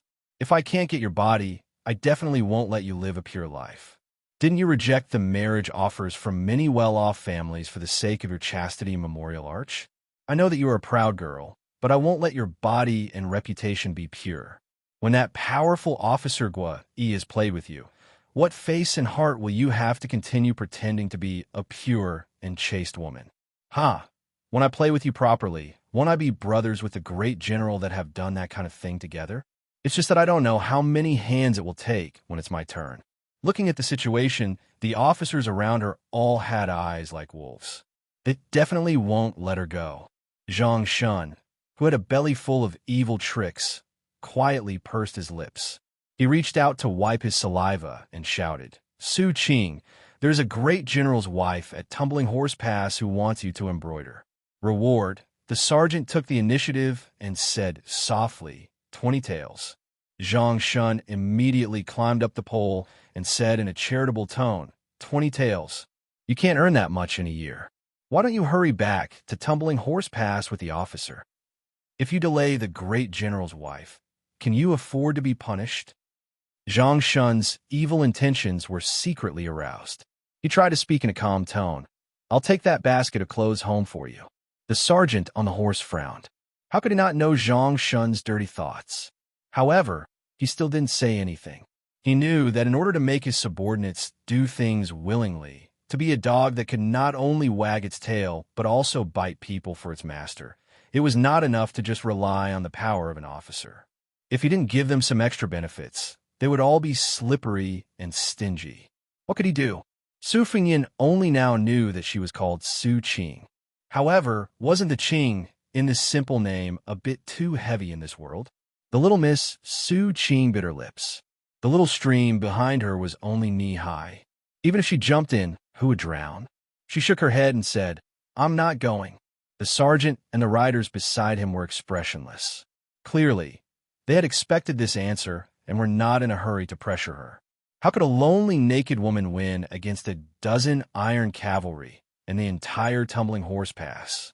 Xianxia said angrily, Su Qing, don't be so shameless.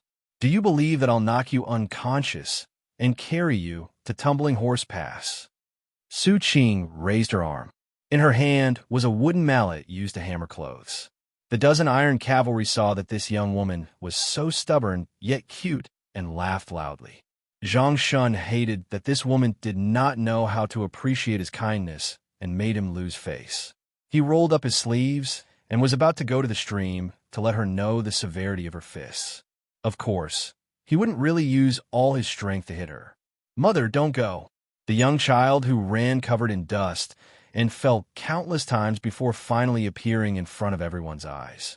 This naughty but filial child had a sobbing tone as he desperately shook his head at his mother. Poor children, more or less, would know the bitterness of the world earlier. Xianxia smiled nastily and said, Su Qing, don't forget that you still have a son.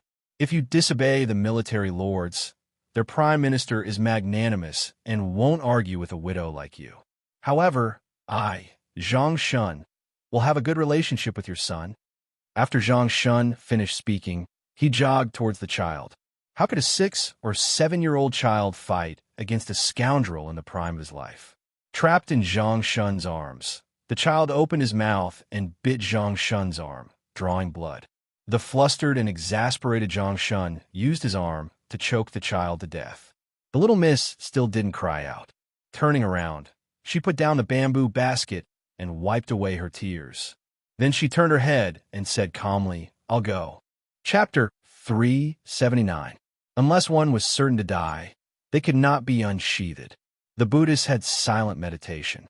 The sword genius that appeared once every 500 years, Li Chungang, had closed his sword sheath for 6 whole years after entering celestial phenomenon. He did not use a single sword before he was able to use the sword essence to open the gates of heaven. When Su Fengyan saw the squad leader pull out his blade, he pulled on the reins and prepared to charge. Su Fengyan reached out his arm and stopped Lil Miss, who was charging forward without a care for his life. He looked at the cavalry and said in a stiff tone, Go back to Tuma Pass and tell Commander Gua Yi Huangfujin that there is a person with a spring thunderblade here. I will give him 15 minutes to come here. The dozen or so war horses that had just started to run instantly stopped when the squad leader pulled on the reins. The squad leader was not an idiot. A young person who called himself a scholar from Lingzhou and dared to call Commander Gua Yi by his name. Was he really just putting on a show? The future was important, but one's life was more important. In this world, it was better to be safe than sorry. If this young person really knew General Huangfujin, even if they were not close, just a nodding acquaintance was enough to make them, who could only show off at Tuma Pass, suffer. If this young master with the blade really came from a landowning household with some status in Lingzhou, then when Han Xiaowei pushed the blame away, who would take the blame? There was some distance between Lingzhou and Yuzhou, But a landowning household that did not care about the consequences could not take down Han Xiaowei, who was secondary class 6th rank. What would he do as the squad leader who had personally stained his hands with blood? However, the most important thing was the young person in front of him really worthy of these what-ifs? The squad leader gritted his teeth and weighed the pros and cons in his heart. Su Fengyin narrowed his phoenix eyes and said, 15 minutes. It has already been some time. When Huang Fujin is angry, no one will be able to help you. The squad leader let out a breath and stopped the horse to put away his blade. He waved his hand and ordered a cavalry to return to Tuma Pass and report the situation to Han Xiaowei. Of course, he had to bring people to keep an eye on this place. After 15 minutes, if he was sure that this brat was deliberately mystifying things, he would personally chop this person who had ruined his face. Chop, not chop. Tuma Pass. Commander Gui, who had not changed into comfortable silk clothing, stood on the city wall. In reality, ever since he left Liangzhou, other than sleeping, he had never taken off his armor in front of others. Everyone knew that he, Huang Fujin, used dozens of lies in exchange for his family's wealth. He only knew that he and his mute son were the only survivors of the Green Mountain Villa that stood proudly in Jianghu. His elder brother and his 4 children were beheaded for treason. However, he did not know that Huang Fuji was a strategist who once had the ambition to settle the affairs of the world for the monarch. But that Commander Gui, a young master, be.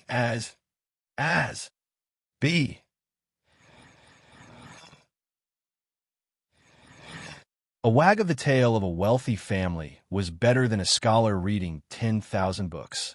Huang Fujin didn't think there was anything wrong with this. He only wanted to stay in Yuzhou and pledge his loyalty to the unfathomable father and son in Beiliang Palace, and then build a foundation of his own that would last for 100 generations. Therefore, on this trip, he had traveled almost all of Yuzhou, every county, every mountain range that could be used as a strategic vantage point, every city, every pass, and every village. Huang Fujin subconsciously touched his white hair. He was already in his 40s, so he could stop being confused. If he didn't wake up from his dreams and was muddle-headed like his brothers, not only would the Green Mountain Villa not be rebuilt, but his descendants would also be cut off. The 2 officials with the highest ranks in Tuma Pass, Zhou Xian, Zhou Zizu's father, and Commander Han Tao, stood behind Commander Wei as if they were walking on thin ice. After returning from the inn last night, General Huang Fu didn't stay in the mansion arranged by Han Tao. Instead, he stayed at the relay station. According to a secret report, Zhou Xian, the old tortoise, visited at night, which made Han Xiaowei alert. He thought the general felt that he hadn't done his duty as a host. Whether it was in the officialdom or in the military, they were most afraid of hindsight. Han Tao didn't care about the plump body of the woman on the bed. He sat alone in front of the lamp and pondered. He inadvertently turned his head and saw the 2 sluts, who were originally planning to have sex with each other, throwing flirtatious glances at him. He slapped his thigh and hurriedly ordered his trusted subordinates to find the 2 pretty women. They had to serve General Huang Fu well. Han Xiaowei was busy the whole night. Of the 2, one was returned and the other was taken. He didn't know if his subordinates could finish this before General Huang Fu left Tuma Pass. Demon Moth? At Tuma Pass, as long as the Zhou father and son didn't make a move, there would be no Demon Moth. Seeing a familiar-looking cavalryman dismount at the gate and scramble up the wall, Han Tao's face lit up with joy. When he smiled, Zhou Xian, who had been at loggerheads with him for many years, also smiled faintly. However, his smile was fake, making Han Tao want to slap him.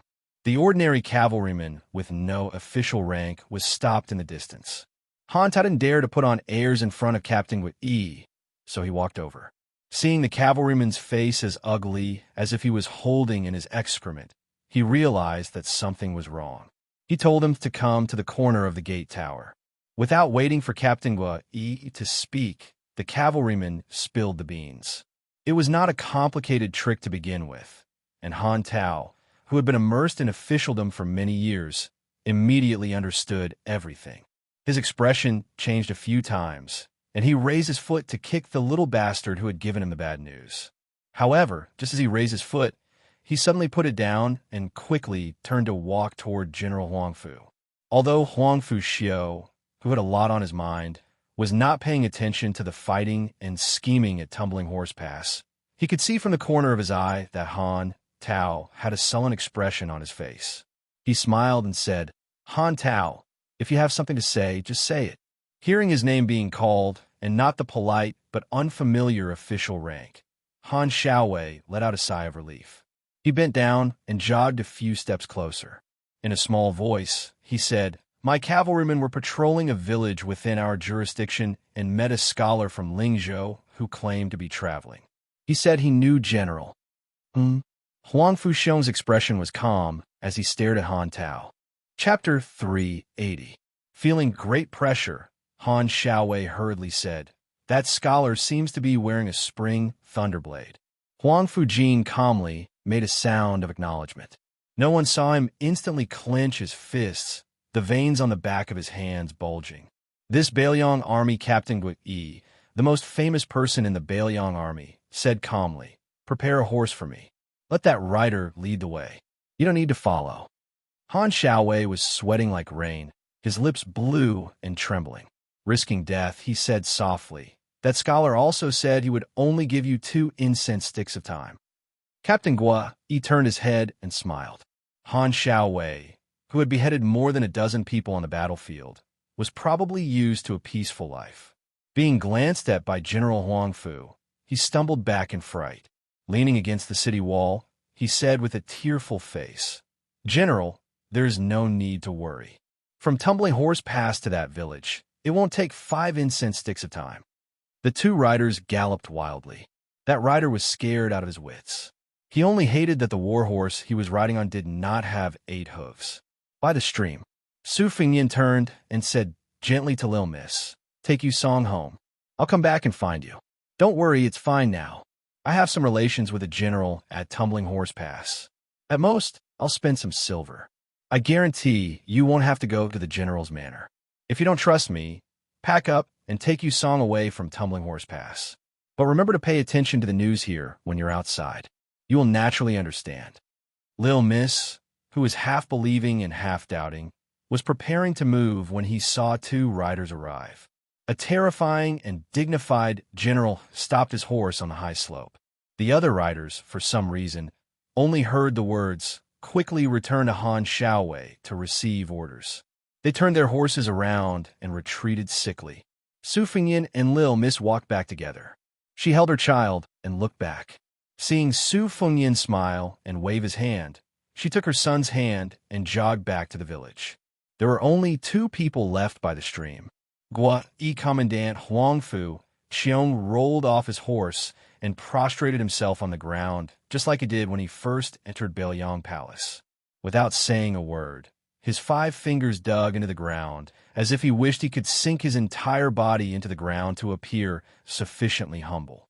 Su Fengyin slowly came to this Commandant Gua who was already the most powerful general in Yuzhou province, and said calmly, "Actually, if you had pissed your pants the moment you saw me and kowtowed to me in front of those guys, I would have chopped your head off without any hesitation. In any case, it doesn't matter who wears this resolute commandant armor." Huang Fujin didn't say a word. His strong and stalwart body just stuck to the ground. Small officials have to show filial piety to big officials. Snatching women to warm their beds in the middle of the night is nothing. Which place in the Liang dynasty, Beimeng dynasty wouldn't dare to do such a thing. It's not a big deal for a small official to ask his subordinates to do things. It's just a waste of manpower and money. Isn't being an official just to have power? I can understand. When they see a beautiful woman, even though she is the widow of a courier, they can snatch her away and give some silver as compensation afterwards. The officials naturally don't care if the woman lives or dies. They can only blame her background for not being good, and her man's abilities are not good enough. This is nothing. I have seen many things in the world that are even worse than this. Speaking of this, His Royal Highness Su Fengyin smiled. Gua Commandant's mind was blank. He could only vaguely remember that night when the Prince of Northern Liang met him, a stray dog of the Jianghu. The Prince of Northern Liang was sitting in the main seat, and the Prince of Northern Liang, who was known as the most powerful warrior in the world, was actually sitting beside him with a smile. Su Fengyin looked at the stream and laughed coldly. But in Bailiang, there is clearly an iron law. On the first day of entering the Bailiang army, one must shout it 8 or 10 times. Yet, he still dared to draw out his Bailiang blade and chop off the heads of the common people. This needs to be properly calculated. What exactly is this? Su Fengyin suddenly said angrily. At first, the Northern Liang blade was forged by the common people by selling their pots and pans. The blade is naturally sharp, but where is the sharpest part?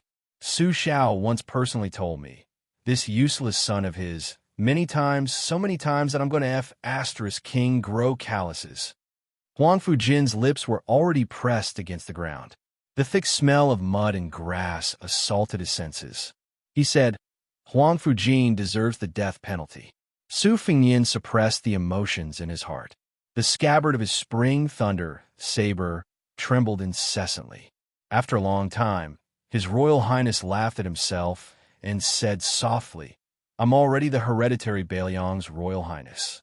This old man dared to snatch his Royal Highness woman from King of Jing in Zhao Heng, dared to sit on the city wall of martial Emperor City, dared to cut off the flesh of King of Guangling's Royal Highness, and still dare not forget these words. Where did these people's courage come from? Su Xiao gave it to them? Chun Zhibao gave it to them? Or some great big shot gave it to them? Su Fengyin squinted at Commandant Guo Yi. After recovering his composure, he said with a smile, Get up. It's not all your fault. You've been patrolling Yuzhou province on horseback these days in armor and armor. I don't care whether you're just pretending or you really want to do something, as long as you don't encounter such a thing again. No matter what, Commandant Guo Yi has been assigned to you. You can do whatever you want in Yuzhou province. This Royal Highness is always foppish and only cares about the result. I've given you enough time. If you can't satisfy this Royal Highness, the little guy in Commandant Guo Yi's mansion, who's actually your elder brother's legitimate son, would be the only offspring of Huangfu clan. Huang Fujin, who is already half standing, immediately knelt down again. His Royal Highness narrowed his eyes and said with a smile, Your Huangfu family is all ruthless, but you're the most ruthless. You can even allow your own son to be killed. You're afraid that your nephew, whom you wholeheartedly want to cultivate, will leak the heavenly secret, so you burned his throat. Tears streamed down Huang Fujin's face. Go back to Tumbling Horse Pass. Today's matter can't be settled just by chopping off a few heads. You, Commandant Guo Yi, do it. I, the prince, will watch. Of course, if you don't even dare to take off a few official hats and don't dare to take a few lives, then I'll take it that I've misjudged you. Huang Fujin said in a low voice. Huang Fujin understands. Please rest assured, His Royal Highness. His Royal Highness walked toward the village and seemed to be talking to himself.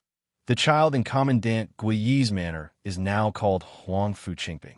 There's also a child whose real name is Huang Fuqingping.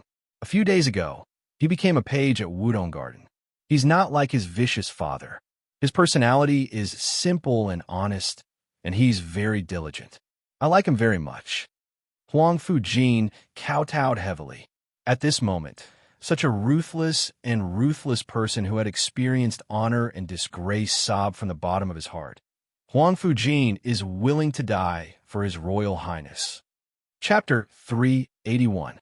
At the entrance of the village, there were a few feng shui trees covered with withered vines. A few dirty yellow dogs saw this strange traveler and began to bark incessantly. The village was not large, with only 40 to 50 households, so it was immediately known that a guest had come to the village. However, the dozen or so strong riders at Tuma Pass had come and gone in a hurry, so many of the timid villagers did not dare to go out. Later, when they saw Su Xingyang and Yu Songyang return in a hurry, some of the diligent women who had gotten up early to cook hurriedly went to wake up the men who had been lazing in bed. Although the men on the Kong were not very promising, they were more knowledgeable than the women. The sleepy man stood on his tiptoes and looked behind the yellow mud wall for a long time, but in the end, he could not say anything. In the past, when Su Xingyang was bullied by Bailiang, the elders in the village could not stand it anymore and dared to bring the strong men in the village to help. However, when faced with a group of Bailiang soldiers, how could they dare to be brave men? At this time, hearing the dogs at home barking loudly, they were afraid of causing trouble. Some of the more impatient men did not put down their bowls and ran out to kick them a few times. The dogs whimpered and hid in the corner, looking very innocent. Through the crack of the door, they saw a young master carrying a saber. He was walking slowly on the winding bluestone path. He was very handsome. A few beautiful village women would have gone out to flirt with him if they didn't know the severity of the situation. It was the first time they had seen such a handsome man. The villagers didn't have too many scruples. If their wives gave birth to children, they would even dare to open their chests when breastfeeding in the cool summer weather. They just wanted to cool off. It wasn't like they would lose a piece of meat if they were stared at a few times. The village women who saw the young master felt that if they were stared at by his beautiful red phoenix eyes, they might even take advantage of him. Su Fengyin passed by house after house. At the door, there were spring festival couplets written by the scholar this old man. He admired them one by one. He stopped at the door of a house at the end of the village and knocked. Without waiting for the owner to respond, he pushed open the door and entered. Unexpectedly, he saw the young miss. Su Fengyin avoided arousing suspicion and stopped in his tracks. He smiled gently and said, "Why haven't you left?" Unsettled, Lil Miss turned his head slightly and didn't meet the gaze of this Lingzhou scholar. He said softly, "Without relatives or friends, where can he go?" Su Fengyin leaned against the cold courtyard door that was damp with morning dew.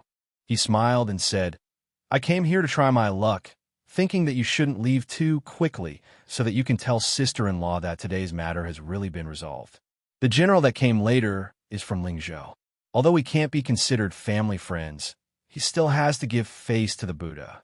He and my father's generation have seen each other all the time, so he didn't want to go too far. I spent some money to have him distribute it to those military men to drink a jar of aged wine and eat dog meat. This way, the big matter was reduced to a small matter.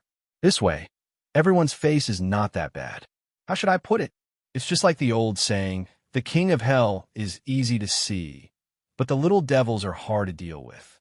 If you still don't trust me, the government will spit out all the money that they've embezzled to compensate you. Then, you'll know that I'm not lying to you." Lil Miss' eyes instantly turned red, and he lowered his head even more. His slender and beautiful fingers that were not as smooth as those of rich girls twisted the corners of his clothes tightly. Su Fengyin hesitated and said, "Tell Yu Song to study well with this old man. There's a house of gold in the books. When he reaches the age to take the imperial examinations, our Bailiang will be different from the present world. To say nothing of other things, a scholar will have a greater chance of success." Su Fengyin finished speaking and turned around. Hearing the young child run out the door and call out, "Big brother," His Royal Highness still did not stop. Lil Miss Su Qing sighed softly and said, "Young master, you're not even willing to walk through the door? You think it's dirty? There are many disputes in front of a widow's door. I understand this principle." Su Fengyin was shocked. He turned around and said with a bitter smile, "Sister-in-law, you know I don't mean that." Lil Miss glared at him and said, "Who's your sister-in-law?" She turned around and said in a small but determined voice, "I heard you Song say that you gave away 2 steamed buns this morning. I'll make some food for you. Eat before you leave. A small family doesn't have anything good, but they can't be unreasonable." Su Fengyin smiled slightly and walked into the room. There was a square table that took up half of the space. It could be seen how small the room was. The left side of the room was the sleeping side room. Lil Miss went to the right side, which should be the kitchen. Although the room was small, it was facing south and did not appear gloomy. Yu Song brought over the only chair for Su Fengyin and sat on the small stool. He raised his head to look at the great hero in his heart and stared at him with wide eyes.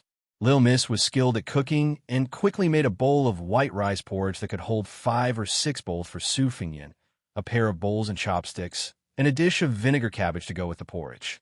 Su Fengyin did not exchange pleasantries. He sat at the table and used his chopsticks to pick up a piece of sweet and crispy vinegar cabbage. It was tender and went well with the porridge. He chewed and swallowed it slowly. It was the most refreshing meal he had in the past few days. Lil Miss and Yu Song sat shoulder to shoulder on a long stool whose red paint had mostly peeled off. The child leaned against his mother, his face full of innocent smiles. Lil Miss seemed to be infected by the child's emotions and had a smile at the corner of his mouth. He probably felt that this young master was interesting to be able to eat this white rice porridge and vinegar cabbage with relish. Su Fengyin did not drink the porridge quickly and slowly ate 3 bowls. He put down the bowl and chopsticks and said contentedly, "Delicious." Lil Miss smiled warmly and said, "If you eat this every day, it won't taste good anymore." Su Fengyin nodded and then shook his head, saying, "It's better than eating delicacies. At least it can nourish the stomach. Also, the taste of the world is bland. Normal people can't reach this realm. I only learned this after traveling abroad." Lil Miss pulled back her delicate brows and patted Yu Song's head. The child was sensible and immediately went to take the bowls and chopsticks back to the kitchen. She then carefully asked, "How much silver did Gongzi give out?" "Just treat it as Su Qing owes you. In the future, when you have spare money, you can pay it back bit by bit. Is that all right?" Su Fengyin smiled, but did not speak. Lil Miss' skin was really thin, and she blushed from his stare. Su Fengyin said calmly, "A small family like yours in Bailiang, with more ways to make a living, can only save 10 or 20 taels of silver in a year. Even if you know how to embroider and can embroider some beautiful sachets to sell to well-off young ladies, Tuma Pass is only so big. How many sachets can you sell in a year?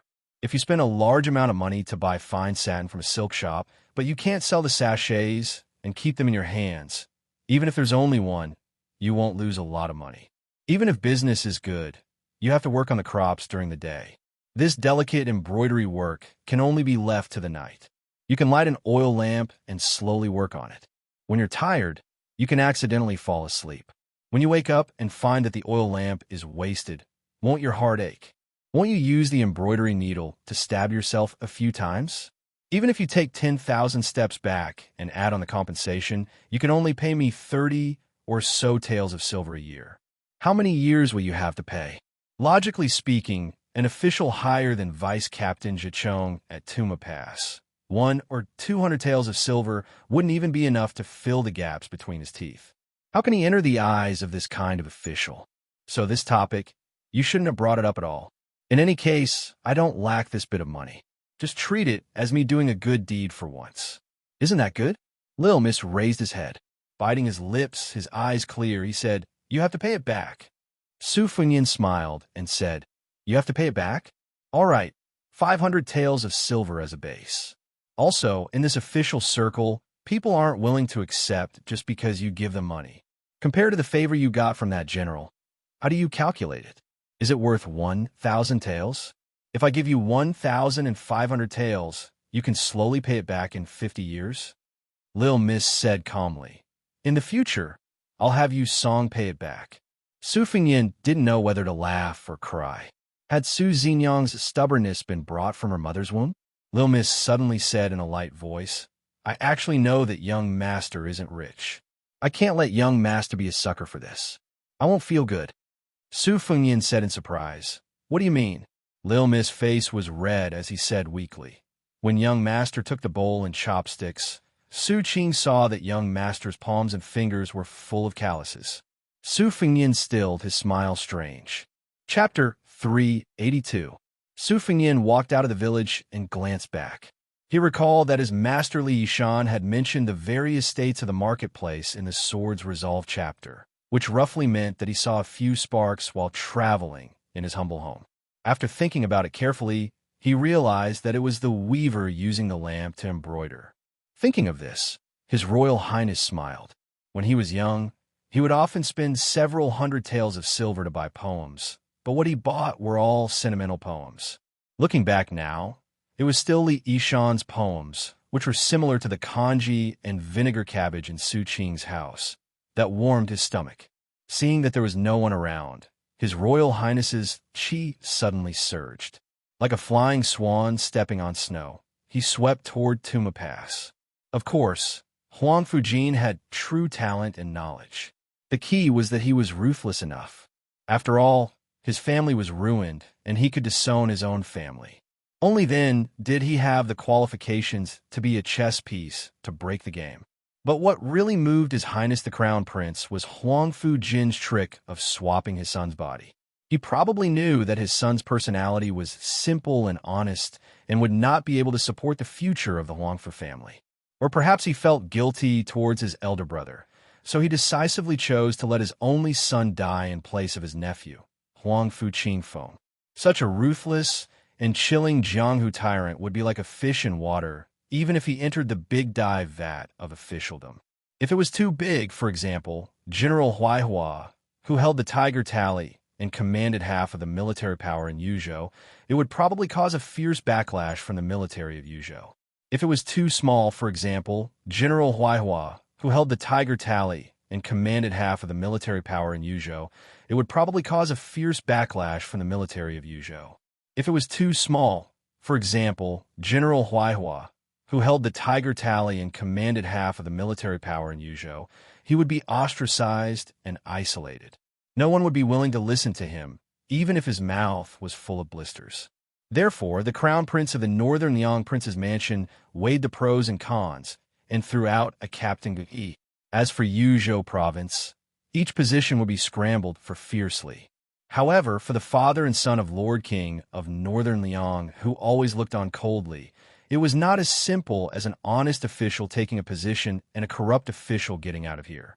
If honest officials were mediocre officials, or corrupt officials were capable officials, which one would be more beneficial to Bailiang?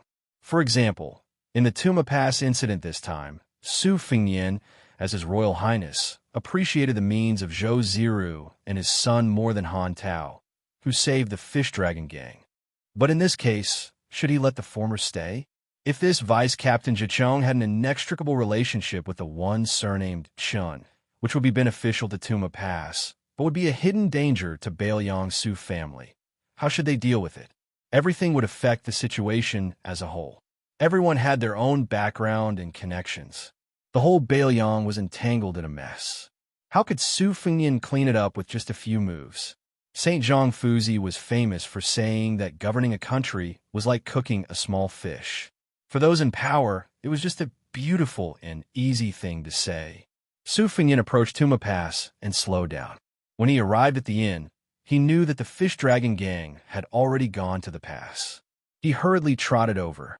Seeing the gang members who had been waiting for a long time, Su Fengnian smiled apologetically and took the reins from Wang Dashi. The group smoothly passed the pass today.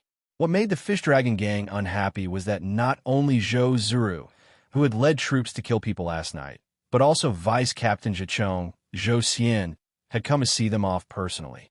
On the contrary, Han Xiaowei, who was supposed to be the Fish Dragon gang's biggest protective talisman, was nowhere to be seen. Xiao Chong continued to walk side by side with Lunarong. He observed the expression of this proud disciple and glanced at Su Fengnian behind him. He said softly, "Last night, Su Ziru killed a soldier at Tuma Pass. It seemed that I let him take the blame, but in fact, I wanted to use Tuma Pass to test the depth of the Lingzhou family of generals. If you don't even know the background of the other party, it will not be safe to do such a big business. Narong, you have to understand my good intentions." Lu Narong said expressionlessly, "Second gang leader is too serious." Lu Narong naturally understands your intentions. Hearing the cold and distant title of second gang leader, a touch of displeasure appeared in Xiao Chong's eyes. However, seeing that she did not hold on to his desertion, he forced himself to endure it. If he did not have this much self-control, how could he have been the second gang leader for the past 20 years? He, Xiao Chong, was like a grasshopper tied to the same string as the Fish Dragon gang. In the future, if he wanted to live a comfortable life with his family, he would have to deal with Lu Narong. It was worth it to suffer some anger now. Whether she admitted their master-disciple relationship or not, it was not a big deal. Xiao Chong was very good at reading people. He knew that Lu Narong was the same as the old gang leader. She had a sharp tongue, but a soft heart. In the face of a big matter, She could not harden her heart. During last night's disturbance, Lunarong walked in front regardless of the obstacles. He could see the clues. Besides, this business was related to the rise and fall of the Fish Dragon Gang for the next 10 years. Without Xiaochang's help, how could it be done? Just relying on Gong Sun Yang, this blockhead who could not be beaten up with a few sticks? Wang Dashi felt that he was fortunate to have gone through thick and thin with young Master Su. Today, he did not care about the faces of his senior brothers. He confidently trotted behind Su Fengyan's horse and said in a low voice, somewhat embarrassed, "Young Master Su, it wasn't easy for me to memorize 400 or 500 words, but after memorizing them, I forgot some more." Seeing the guilt and annoyance in the young man's eyes, Su Fengyan smiled and comforted him. "It doesn't matter. Just let nature take its course. It's not good for you to care too much about things like memorizing. It's easy to forget. Take it slow. Anyway, there's still some time before we reach Beimeng. But I'll say this first. No matter how worthless this incantation is, it's still a relatively complete set of martial arts incantations. Remember not to let others hear it. You won't be able to clear your name even if you jump into the river. If you have a habit of talking in your sleep, I advise you to seal your mouth before you sleep." Chapter 383. Wang Dashi secretly rejoiced. "Fortunately, I'm a heavy sleeper and won't wake me up even if there's thunder. It's just that my snoring is very loud. Fortunately, I don't talk in my sleep." Half an hour after leaving the Tumbling Horse Pass, they heard the roar of horse hooves behind them. The frightened Fish Dragon Gang looked at each other and hurriedly got into formation. When they saw the figure of Zhou Ziru from the Tumbling Horse Pass, even Xiao Chang, who was experienced in Jianghu, felt his scalp tingle. However, after recognizing that Zhou Ziru only brought 2 guards, he was slightly relieved. It didn't seem like he was going to settle accounts with them. After Zhou Ziru stopped the horse, he raised his arm. His noble demeanor, which made the young members of the Fish Dragon Gang extremely envious, was fully displayed. A strong rider untied 2 boxes from the horse's back and placed them in front of Lunarong and Xiao Chang. Zhou Ziru looked directly at Lunarong and smiled calmly. "This is a little compensation for last night's misunderstanding. I hope Miss Lu will accept it. In the future, if the Fish Dragon Gang passes through the Tumbling Horse Pass again, I promise you that you won't need any official plates. The city gate will be open wide and unimpeded." Lunarong's eyes turned red.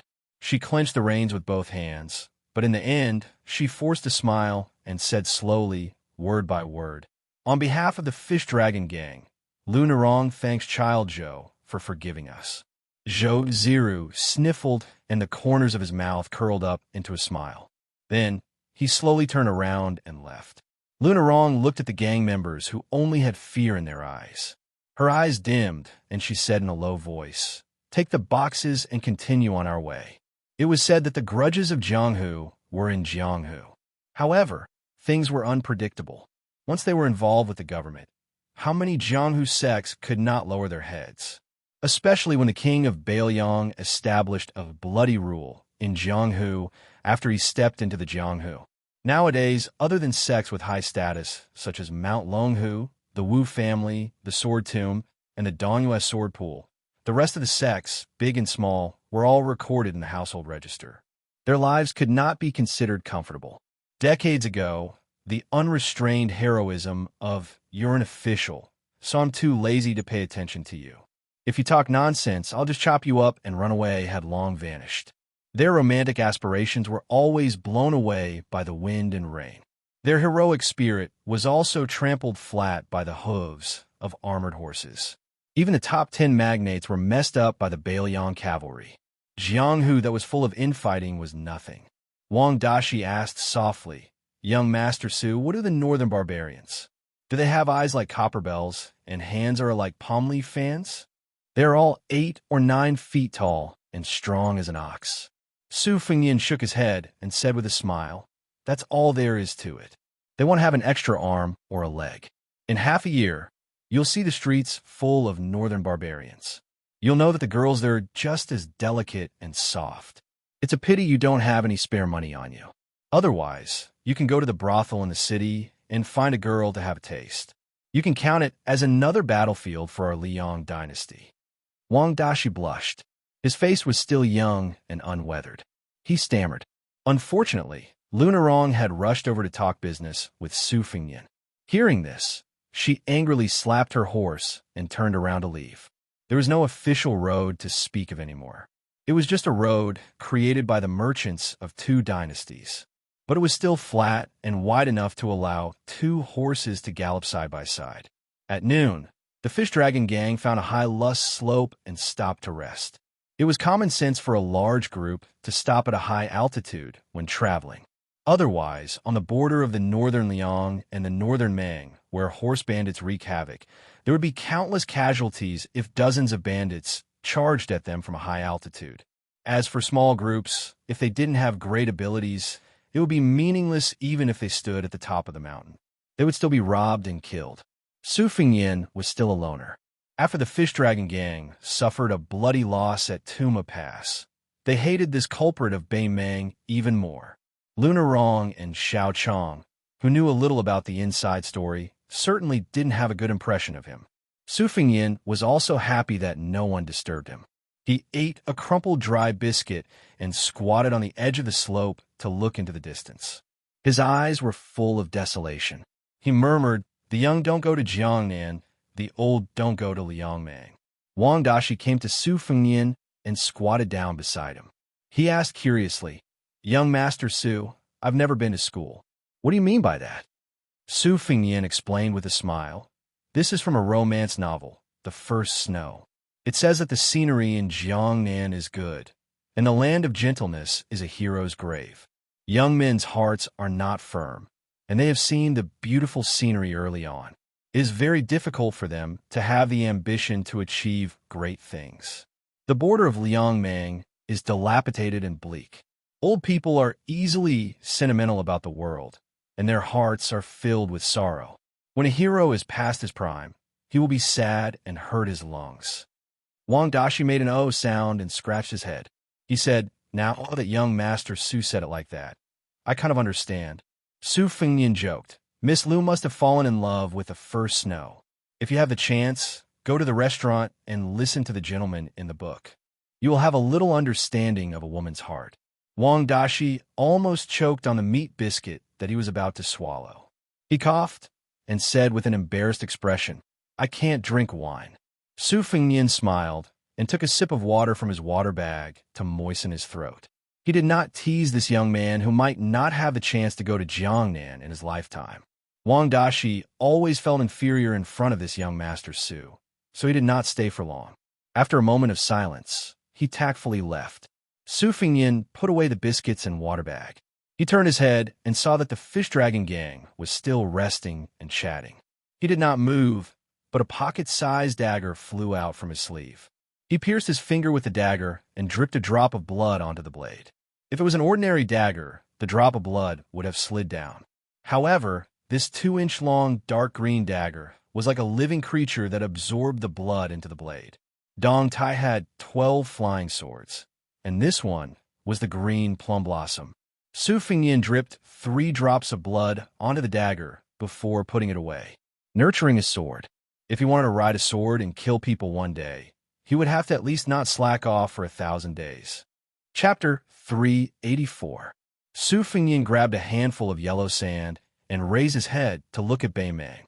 No matter who praised or slandered the Wu family sword catacomb, it was always high and mighty, completely ignoring Jianghu. It was a very strange place. In the past 100 years, less than 10 outsiders have been able to enter and leave. The most famous was the 2-time sword god, Li Chungang and Dong Tai. The rest of the swordsmen who went to the sword catacomb to practice their swordsmanship followed the Wu family's rules and stayed in the sword catacomb to worship the sword for the rest of their lives. The Wu family looked down on the world of martial arts because of its great prestige. It was impossible for the descendants of the Wu family to lie on this merit for 200 years. Even someone as conceited as Li Chungang could not deny that the Wu family's path of swordsmanship had indeed reached the pinnacle after hundreds of years of continuous accumulation of countless talented swordsmen. Su Fingyin remembered that on the way back to Bailiang, the old man with the sheepskin fur coat had said that the Wu family had been quiet for many years. Sooner or later, a talented swordsman would emerge from the Wu family. As for whether Wu Luding could carry the family's heavy burden, the old man did not think highly of him. On the contrary, he thought that the female swordsman with the Su of Gojoseon on her back had a better chance. In addition, the Wu family's sword nurturing technique was also very famous. It allowed one to soar to the Kunlun Mountains in one breath and control the sword after leaving one's hand. Whether it was the efficiency of killing or the temperament of a top swordsman, it was outstanding. At that time, the greedy His Royal Highness had silently criticized Dong Tai for not being a good person to the end. He had actually only given the sword without leaving behind the incantation to nurture it. When he returned to Bailiang, he asked the peerless scholarly Ishan. The latter had picked a dusty secret manual from the 4th floor of the Tide Listening Pavilion that had been pieced together for many years. Only then did Su Fingyin know that it was not difficult to learn the Wu family's sword nurturing technique. In short, it could be summed up in 4 words: drinking blood to become a fetus. The difficult part was the tenacity that could not be relaxed for a single day. Forging a sword was like concocting a pill. It was extremely particular about the time it was taken out of the furnace.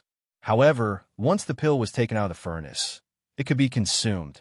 After each sword was forged, it would be full of spiritual energy, as if it was a living thing. Because of the subtle differences in the texture of the sword, when it was fed and where it was fed would be different for each sword. In 12 hours, Dong Tai had forged 12 flying swords. If His Royal Highness had brought along a single flying sword, all he had to do was feed it once a day. It was not troublesome. However, if he had 3 or 4 flying swords in hand, he would have to suffer a bit. Before Dong Tai had left, he had asked Blue Bird to tell His Royal Highness that if a flying sword was not nurtured for a day, all of his previous efforts would be wasted. If a flying sword was not nurtured for 3 days, it would completely lose its spiritual energy and be no different from scrap metal. There would be no hope for a flying sword to take ahead. As for how many flying swords His Royal Highness had brought along, God knows. Lunarong probably really had something important to discuss, so she had no choice but to pinch her nose and come to His Royal Highness.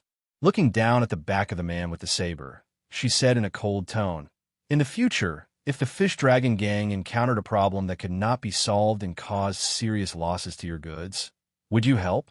Su Fingyin let the coarse gravel slide through his fingers. Without turning his head, he thought for a while and slowly said yes. Lunarong sneered. "So, last night at the inn, you had the ability to guarantee that after the Fish Dragon Gang was wiped out as bandits, you would be able to protect the goods of the general's mansion alone?"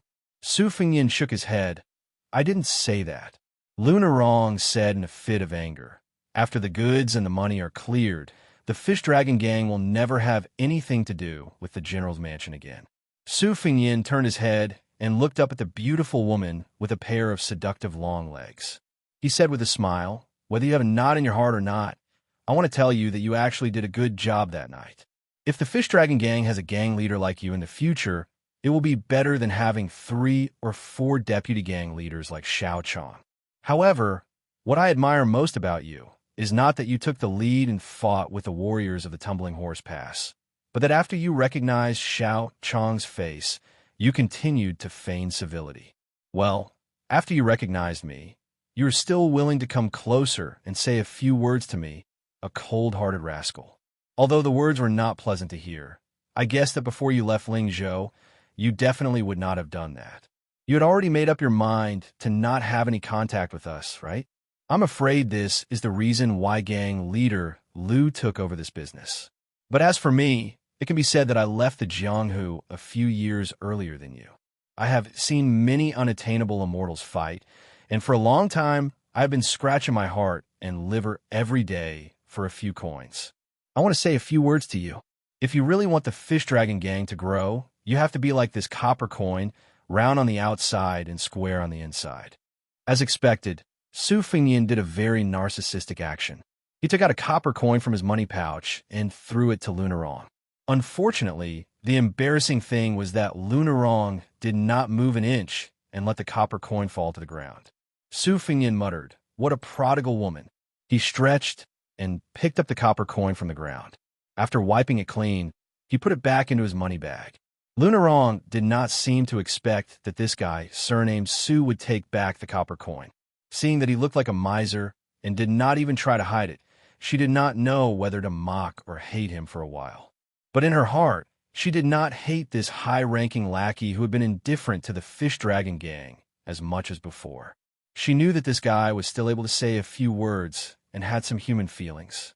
Wang Dashi looked at Lunarong, who was standing, and young master, Su, who was squatting in the distance. There was no jealousy or resentment in his eyes towards the woman he admired, who seemed to be getting further and further away. The young man just wiped his face and secretly grinned. Lunarong hesitated and asked, "You use a knife?" Lunarong did not wait for Su Fengyin to reply and quickly said, "Forget it." It seemed that she also knew that she had asked a very childish question. Chapter 385. Su Fengyin smiled, clapped his hands, and stood up. He was not worried that Huang Fujin would make a mistake. The phrase "spring thunder" would never leave the Tumbling Horse Pass. Moreover, since His Royal Highness dared to go to the dangerous Beimang alone, and if there was no accident, he would take the initiative to go to those dangerous places. Naturally, he would have some unknown tricks up his sleeve. When it came to traveling in Jianghu, His Royal Highness really did not have the face to say that he was a virgin. He looked at Lunarong and narrowed his eyes. "You don't allow me to put on a show with my saber? Think about it. Other people like you think that I am a saber user. When they see that I am not willing to draw my saber, those who have less experience in Jianghu will inevitably look down on me. In the end, I will randomly punch my master to death. This is called a trick and also a kind of evil in Jianghu." Lunarong's face was filled with disbelief. The next journey to Beimang was quite smooth. However, when the Fish Dragon gang saw a few horse bandits in the distance, they were so scared that they broke out in a cold sweat. They were probably locusts that specialized in catching merchants and sucking their marrow. After thinking about it, the Fish Dragon gang felt that they could not eat a hot potato, so they did not do anything. This made Lunarong feel relieved. To the Fish Dragon gang, they could no longer afford any losses. The deaths and injuries in the inn had already left Lunarong in a terrible fix. Since they were members of the gang who had joined their master, it would not be as simple as compensating them with money. If anyone died, it would be a great disaster for the people in this peaceful and prosperous world. Those family members would definitely go to the Fish Dragon gang and cry their hearts out. Moreover, if they didn't get off to a good start, it would be very bad for the reputation of the Fish Dragon gang. After the corpses were transported back to Lingzhou, Lunarong didn't need to think to know that those gangs and sects that were on par with the Fish Dragon gang would definitely be secretly happy. Therefore, if they encountered difficulties in the Bailiang dynasty outside of Beimang, they would not be able to get help. This trip to the general's residence to ask for a job through connections would be in vain. Fortunately, Zhou Ziru brought 2 boxes with a total of 3,000 taels of silver. Although Lunarong was disgusted by it, she also knew that this money was an indispensable emergency for the Fish Dragon gang. As for those horse bandits who did not make a move and only watched from afar, Xiaochang's thoughts were very straightforward and reasonable. He said that although the horse bandits were valiant and did not lose to the elite cavalry of any dynasty, the largest group of horse bandits at the border only had less than 50 to 60 riders. Ordinary bandits had at most 20 horses. Every time they went out in full force to rob, if they could not get a huge profit, they might lose more than they gained. A group of bandits who gathered because of the profit would disperse easily. How would they dare to compete with the Fish Dragon gang, who had a strong army? Moreover, the Fish Dragon gang only had 1 cart of goods. Compared to a dozen carts of goods, the scale was much smaller, and there was not enough meat and fish. The horse bandits in the big strongholds looked down on them, and the small groups of bandits could not swallow them. However, the taciturn Gong Sunyang had a different opinion. He said that they should be careful of these outlaws ganging up to rob. At first, Lunarong did not think much of it. However, After half an hour, she saw the second and third groups of horse bandits watching them from afar and finally felt that something was wrong. When they stopped for the night, the Fish Dragon gang lit a dozen bonfires. In addition to keeping them warm, they could also scare the animals in the desert. What a good way to say that the stars hang over the plains. Wang Dashi helped Su Fengyin to light a bonfire.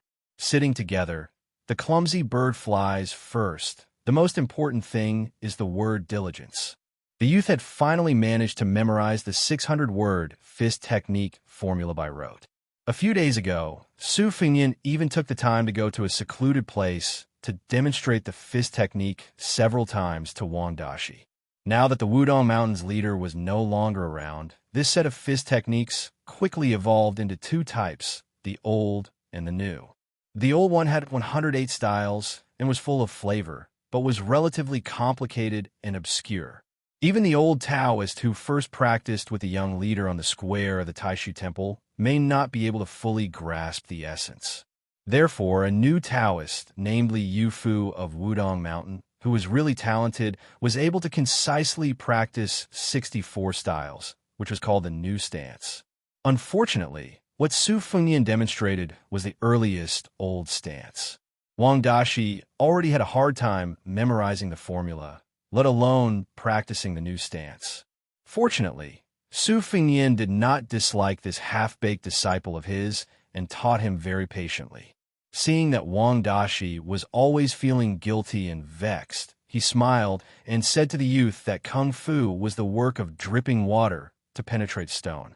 If you can't master it in 10 years, then practice it for the rest of your life.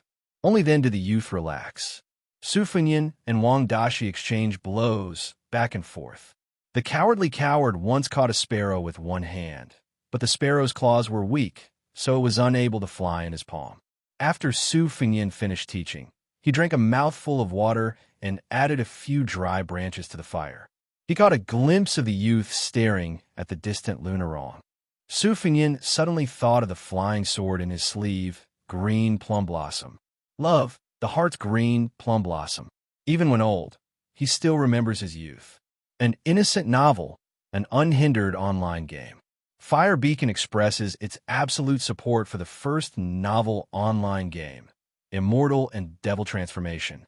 I just found out that my good friend wants to be chosen as one of the game's first author's pets, and I'm all green with envy. I originally planned to take a cursory look, but now my motivation is greatly increased. When the time comes, I'll take a friend's pet. I heard that Old Wu is also preparing to hold a sect hegemony competition. It sounds very exciting. When the game starts on the 26th, I want to choose the 10,000 Goblins sect. Compared to other sects, I prefer the power of nature. Book friends, what do you think? Unhindered Immortal and Devil Transformation sections address. XMB. Zongheng. Come. If you have any questions, come to the Immortal and Devil Transformation book group to discuss them. Group number 67407091. Chapter 386. Su Fengyin was chewing on a piece of licorice that he had casually wiped off with his finger. Probably because he was close to the bonfire, there was a warm smile on his face. 12 flying swords. Black armor childhood, sweetheart morning, dew spring, water peach, blossom moth, eyebrow, vermilion bird huang, tongwei jin yutaya. These names were quite scholarly, much more elegant than the names of the maids in Wudong Garden, such as sweet potato and cucumber. His Royal Highness was just like how King Zhao Yi described him as a naughty child holding gold by the Guangling River, which attracted a large number of top figures in Jianghu. In His Royal Highness' eyes, these outstanding figures were not as good as Old Huang in terms of skills and human feelings. Only the old man with a sheepskin fur coat was close. In terms of the demeanor of a master, Wang Xianxia from Wu Wu City flew into the EC like a rainbow and raised the water level of the entire coastal area by 20 feet. The so-called power to move mountains and rivers was nothing more than that. Chao Changqing also fit the image of a Confucian scholar. Only the peach blossom sword god who gave him the sword made His Royal Highness feel a little regretful. Legend had it that Dong Tai, who rode a donkey and carried a peach blossom branch, had the aura of an immortal and Buddha. However, after meeting him, He was not only plain looking, but also liked to laugh. He was just a harmless middle-aged uncle, far from the peach blossom sword god in his imagination. His Royal Highness was daydreaming when Gong Sun Yang sat down without saying a word and took out 2 leather bags of liquor. Young Wang Dashi saw that young Master Su did not move. He was afraid that he would annoy the great guest who was second only to the old gang leader and Xiaochang. So he hurriedly coughed twice. Gong Sun Yang looked at the mediocre disciple of the Fish Dragon gang with a bitter smile. He was not in a hurry to talk to Su Fengyan, so he took the initiative to ask Wang Dashi some trivial things about his family. Only then did Wang Dashi know that his father used to be half a registered disciple of guest elder Gong Sun. In fact, it was Gong Sun Yang who strongly recommended Wang Dashi to join the Fish Dragon gang. No matter which sect it was, recruiting members was a big deal. There was nothing trivial about it. Now the government was very strict with Jianghu, and all gang members had to be recorded in the household register. Therefore, there was an unwritten rule that both sides were aware of. Once, a great bandit was arrested, and the government tracked him down. The great bandit wasn't very skilled, but he had run into as many as 10 gangs in his 20 years of martial arts practice. As a result, this matter was reported to the governor of Qingzhou, and 7 or 8 sects that happened to be in Qingzhou were tragically implicated. This was a lesson learned by the whole Jianghu. Moreover, since the gang members worked hard for the gang, many taxes would be placed on the gang. Those behemoths with as many as 700 or 800 or even thousands of members naturally had rich family backgrounds and all kinds of ways to make money, so they wouldn't be too tired.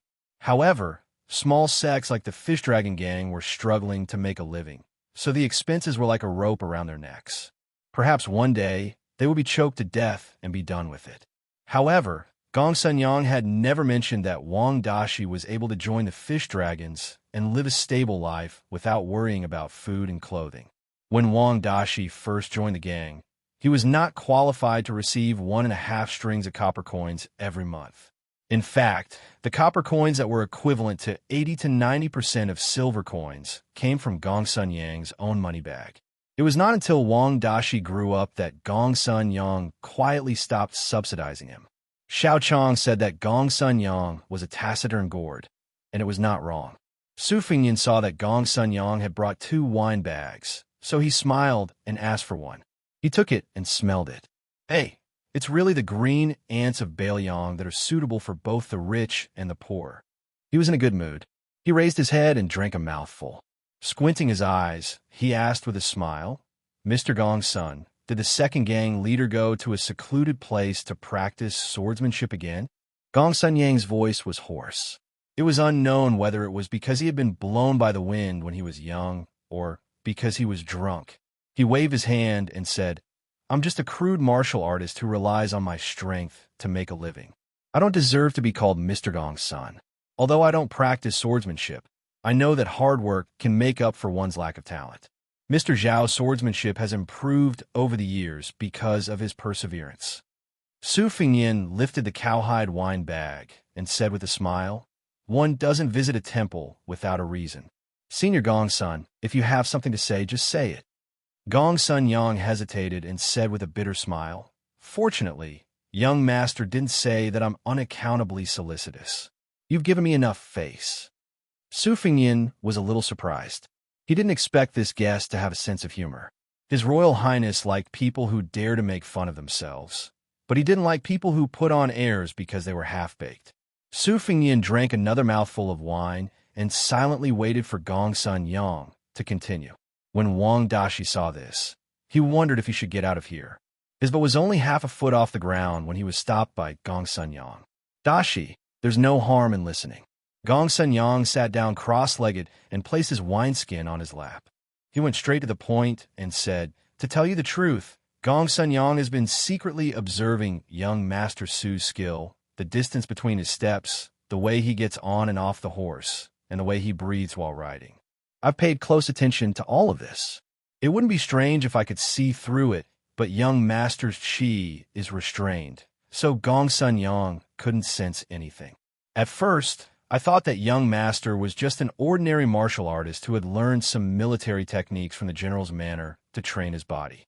However, that night, at the toppling horse pass in, young Miss told Gong Sun Yang that young master had taken the life of a Bailiang soldier with one strike.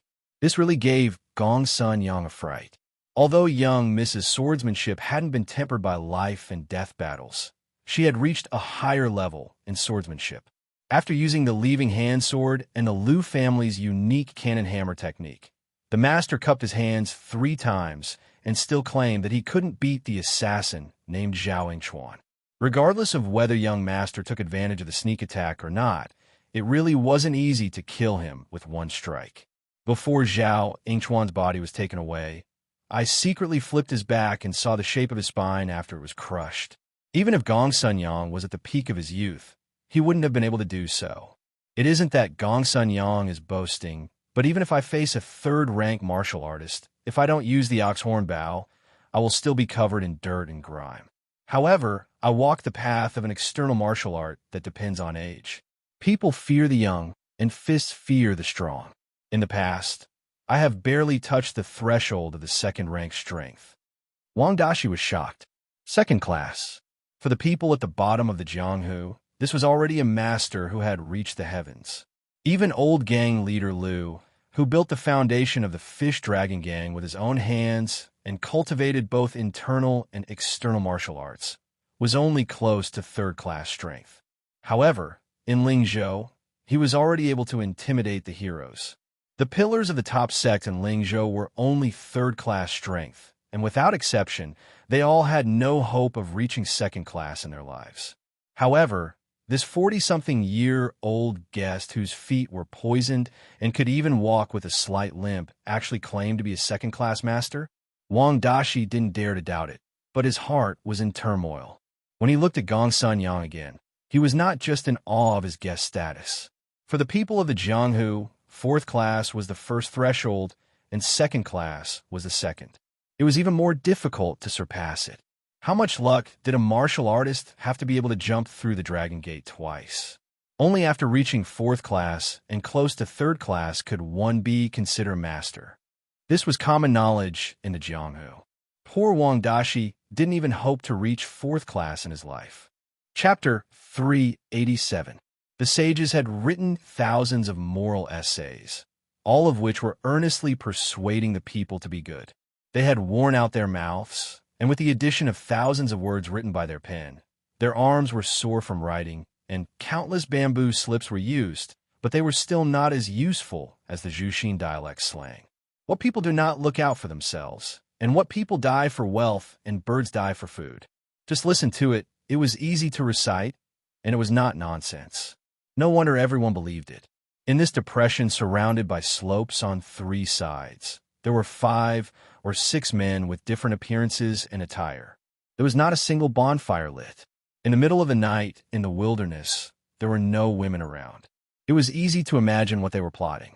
It could not be that these fellows felt that the border between the 2 dynasties was not peaceful and wanted to do a good deed of eliminating traitors and pacifying the people. Most of the people here were horse bandit leaders who rode fast horses and did evil deeds. Speaking of the horse bandits that were a big problem at the border, compared to the bandits that were living in the corners of the empire, they were naturally much more valiant. Moreover, they came and went like the wind, and their lairs were hidden. It was as difficult as ascending to the heavens for the government to catch them.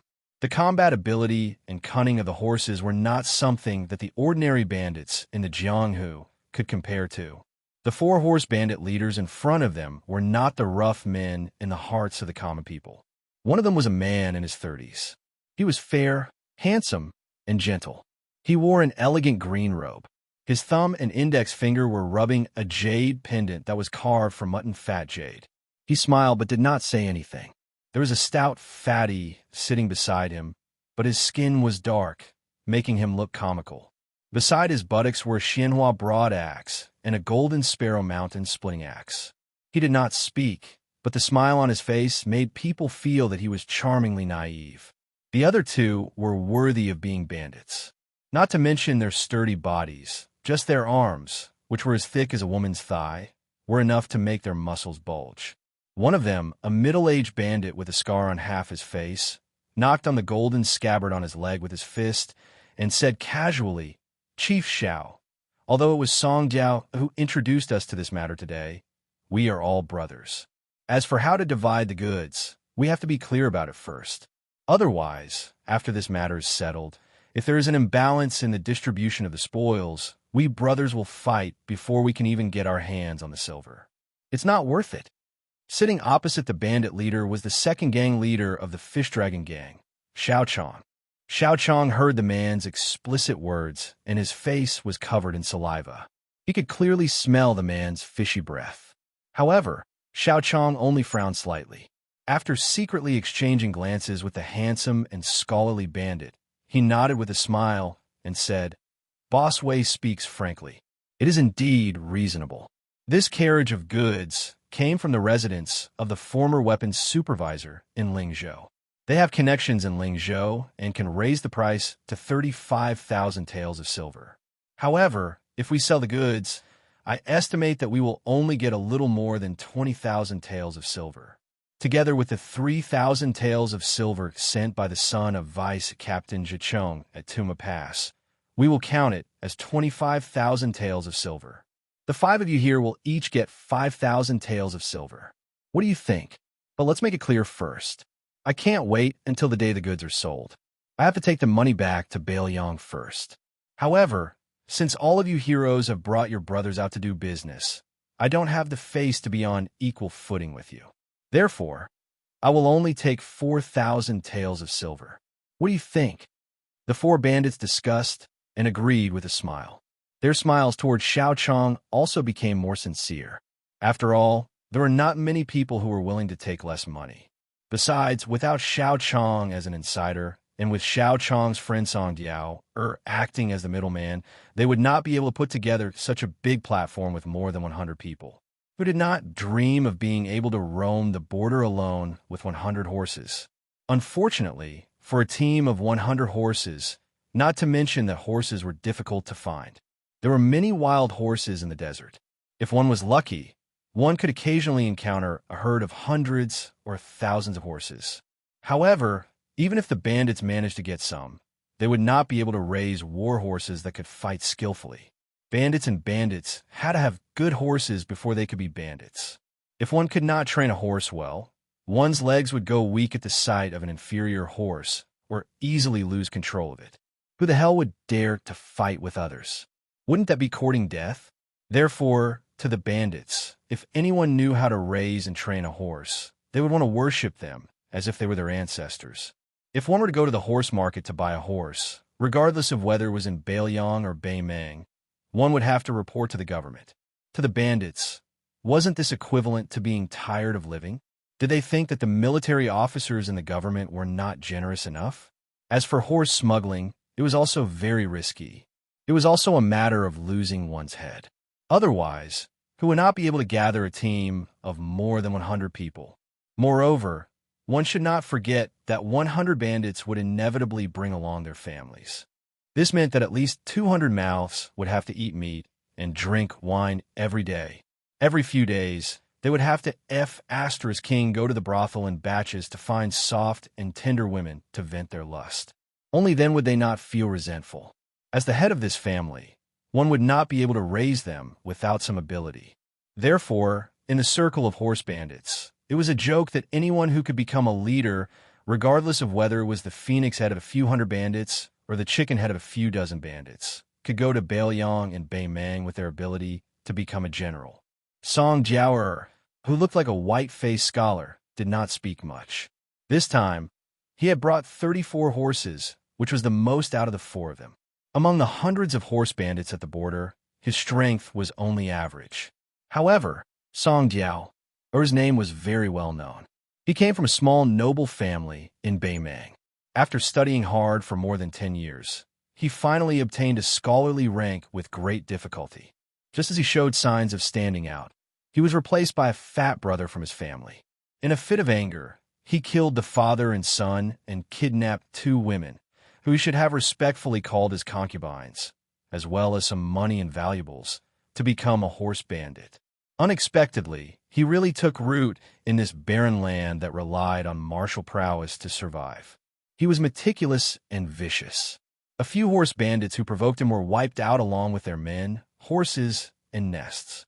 Originally, with Song Jiao's means and financial resources, it was easy for him to deal with a group of 50 bandits, let alone 70 or 80. The other leaders of the horse bandits wished that the women in the village had just given birth to a child so that they could get on their horses and rob them. Song Jiao went in the opposite direction and kept the number of his men at 36. The 3 men beside him were all ferocious horse bandits, but even if the 3 of them worked together to burn the bridge after crossing the river, they were destined to suffer great losses. This was probably the key reason why Xiaochang of the Fish Dragon Gang was willing to take the risk. The 2 met in Lingzhou City. Although Song Jiao was a bandit, he was more or less a scholar. When he went south to visit the scenery of Bailiang, he happened to meet Xiaochang, who was good at swordsmanship. They were quite friends despite the difference in age. The scholarly bandit nicknamed Song Jiao was also very close to Xiaochang's son. Xiaoling was not good at fighting, but he liked to read books and poems. He was not very sociable in the Fish Dragon Gang, but he was very happy to talk with Song Jiao. When Xiaochang left Lingzhou, his original intention was to ask Song Jiao to take care of him along the way. But he did not expect that the incident at Tuma Pass would change everything. Song Jiao was so clever that he immediately pointed out Xiaochang's weakness.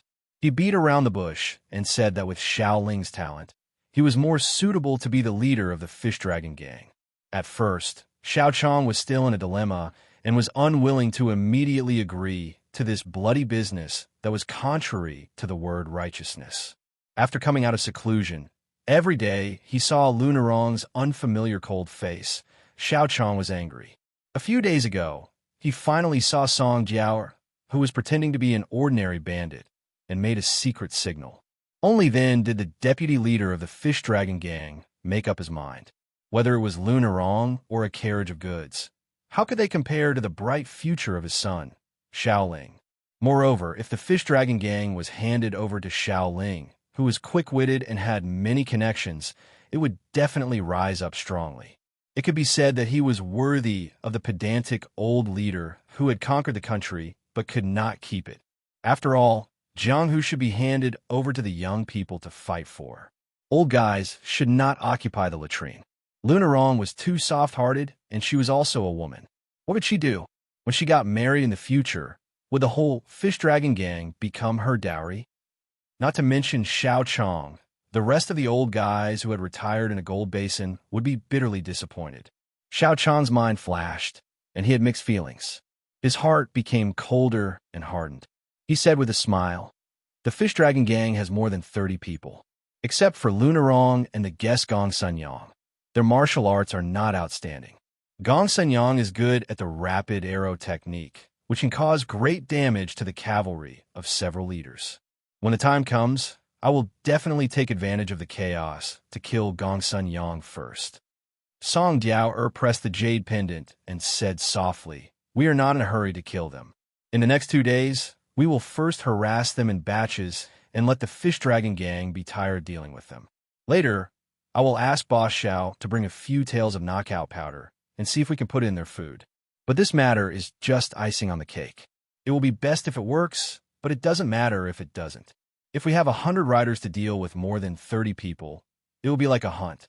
Originally, if it was a big escort agency, there would be many carts and we would know a little bit about the art of stopping and forming a formation. Unfortunately, the Fish Dragon Gang only has 1 carriage. Even if they have the art of war experts, they can't do anything.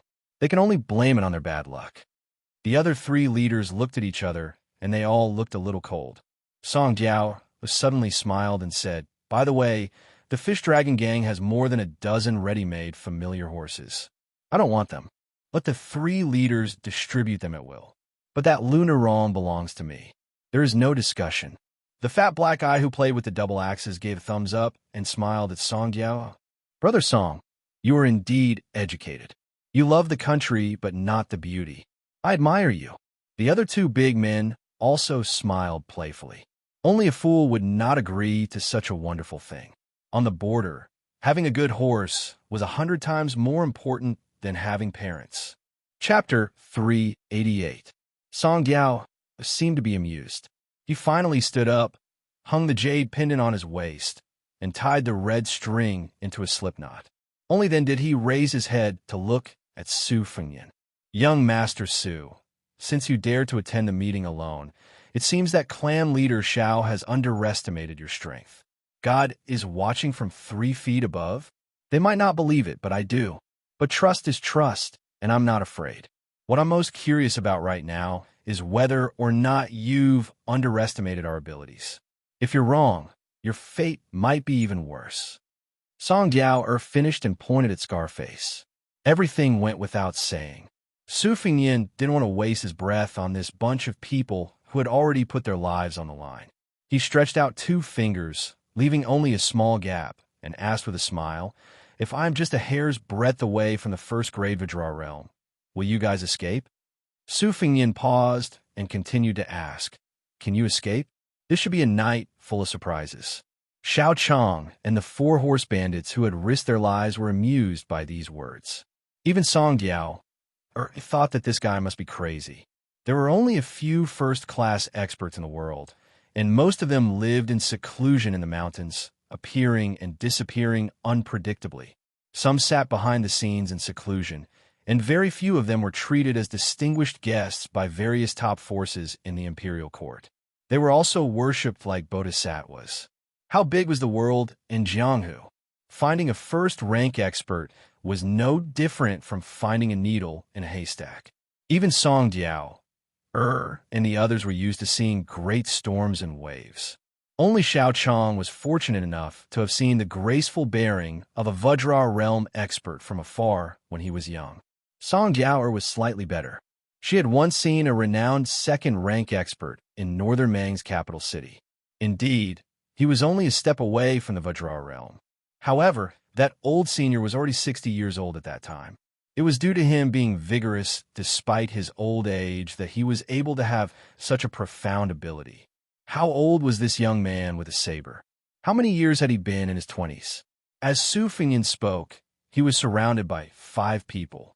After reaching a certain level of martial arts, even if they were strangers a moment ago, once they cooperated, it was quite seamless. Scarface was the first to attack. His face was ferocious as he aimed both his fists at Su Fengyan's chest. The leader of the bandits, Pu Dao, used his saber to sweep away thousands of soldiers and split the air.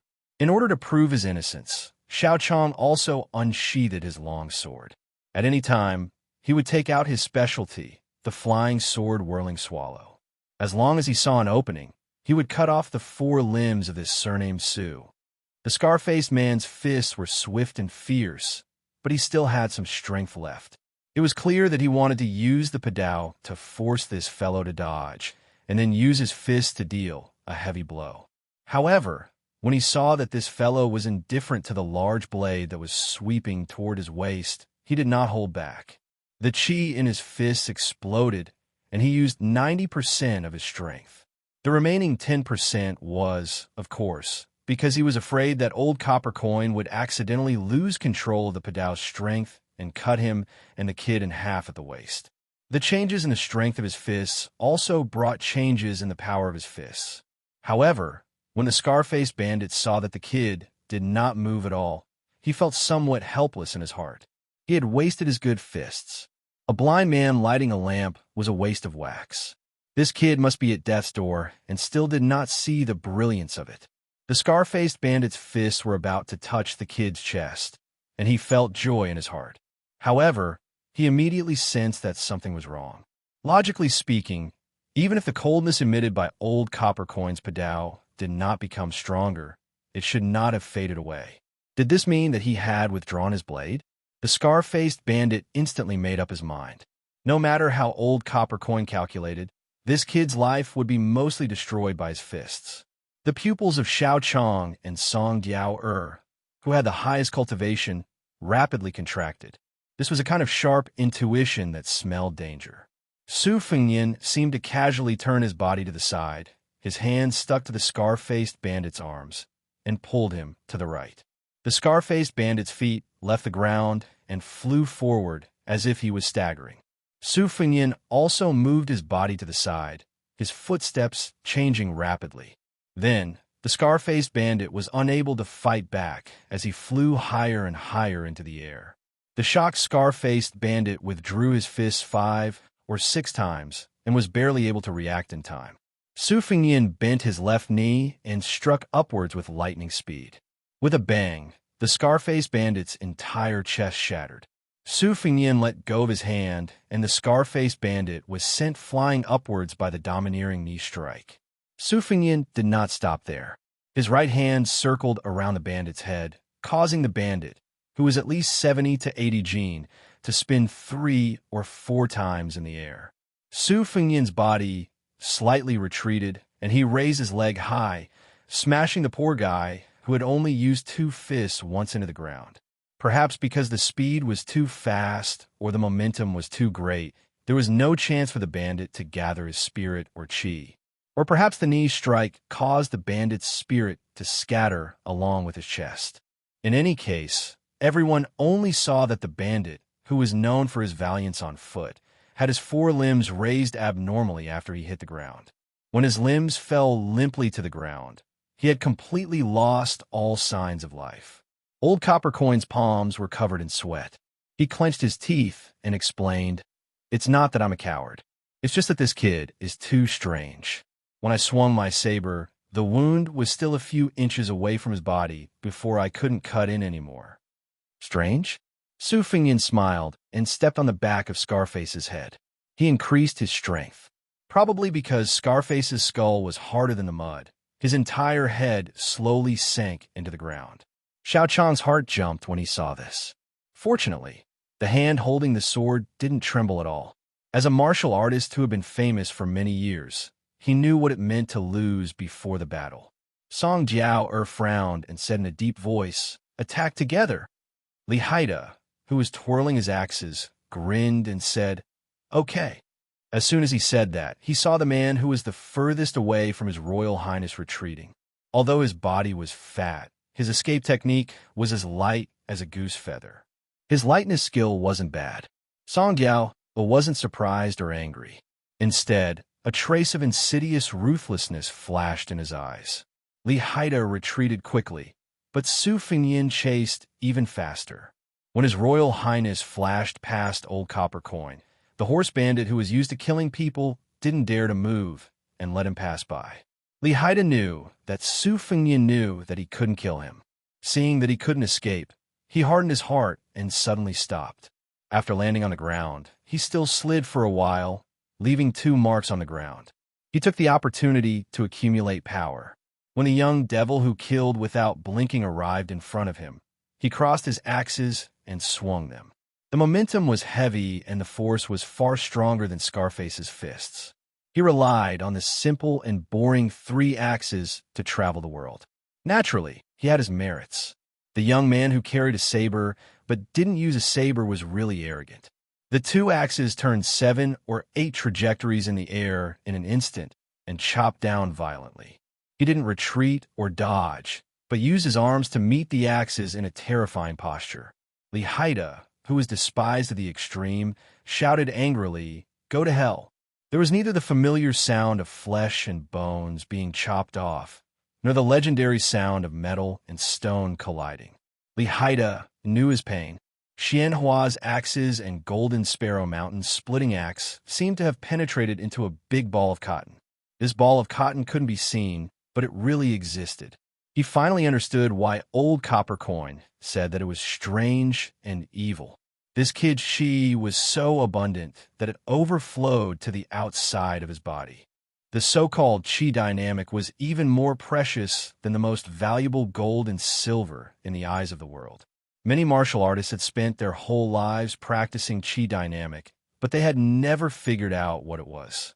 Some lucky guys with a strong family background were guided by a master and had 1 or 2 secret manuals in their hands, but they could only vaguely feel that there was a stream of hot chi flowing through the bones and acupoints in their bodies. But how to gather it and use it for their own use was an insurmountable and precipitous pass. If they were lucky enough to know how to gather it, how to gather and disperse it freely, it would be even more fatal. Since ancient times, reading books and practicing martial arts have been the obstacles of the world's civil and martial paths. The person in front of him, who he was going to fight with his life on the line, was actually able to let his chi leak out in a regular pattern. Wasn't this the legendary Vajra realm? How could Li Haida not feel ashamed of his inferiority and go crazy with jealousy? It was like a poor man who was diligent and thrifty every day. Suddenly, a rich man appeared and could eat, drink, and defecate on a mountain of gold and silver. Comparisons were odious. Li Haida didn't care about the 3 axes. He was determined to press down on the pair of giant axes in his hands. His dark face swelled with a sickly dark red. It was estimated that he had used all the strength he had accumulated since he was a child at this critical moment. Chapter 389. Li Haida chopped down with his axes for a short distance of 3 inches. It seemed like an extremely long time. It was no longer a chop, but a death push. Li Haida's heels were already raised as he let out a crazy roar. The axes finally touched the sleeves of this young bastard. Li Haida's sleeves were cut open, and the cold edge of the giant axes touched his skin. He grimaced as if he was possessed. His whole body's chi was boiling and surging to his arms. Su Fengyin frowned slightly. He shook his arms and bounced the axes away. A kick landed on Li Haida's chest, and the burly man's hands split open, causing blood to flow out. He fell back. Su Fengyin effortlessly grabbed Li Haida's wrist and broke it with a twist. He took Xianhua's broad axe and Jin K mountain splitting axe. With a twist of his hand, Su Fengyin turned into Li Haida holding 2 axes in his hands. Li Haida fell to the ground with a blank mind. He propped himself up with his elbows, turned around, and ran. Su Fengyin didn't say anything and waved an axe, stabbing it into the back of the burly man.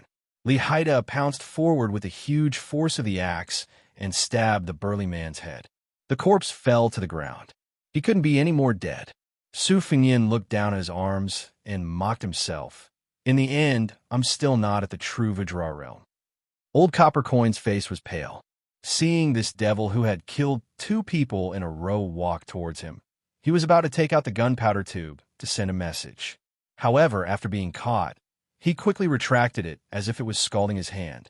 He even threw away his padao and knelt down to beg for mercy. Hero, please spare my life. I have old people and young children to take care of, and it's not easy to raise a family on the border. I was blinded by lard, so I schemed against the fish dragon gang. Young Master Su, please forgive me.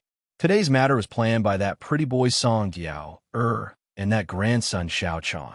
Every injustice has its perpetrator, and every debt has its debtor. Young Master Su, if you want to kill me, you have to find him first. I will kowtow to you. Old Copper Coin spoke incoherently and kept kowtowing. All right, then I'll find trouble with those 2 first. As Su Fengyin said these words, he was checking the abnormal flow of chi of this horse bandit. Lowering his head could hide the malice in his eyes, but the muscle texture of his fists could not hide the killing intent.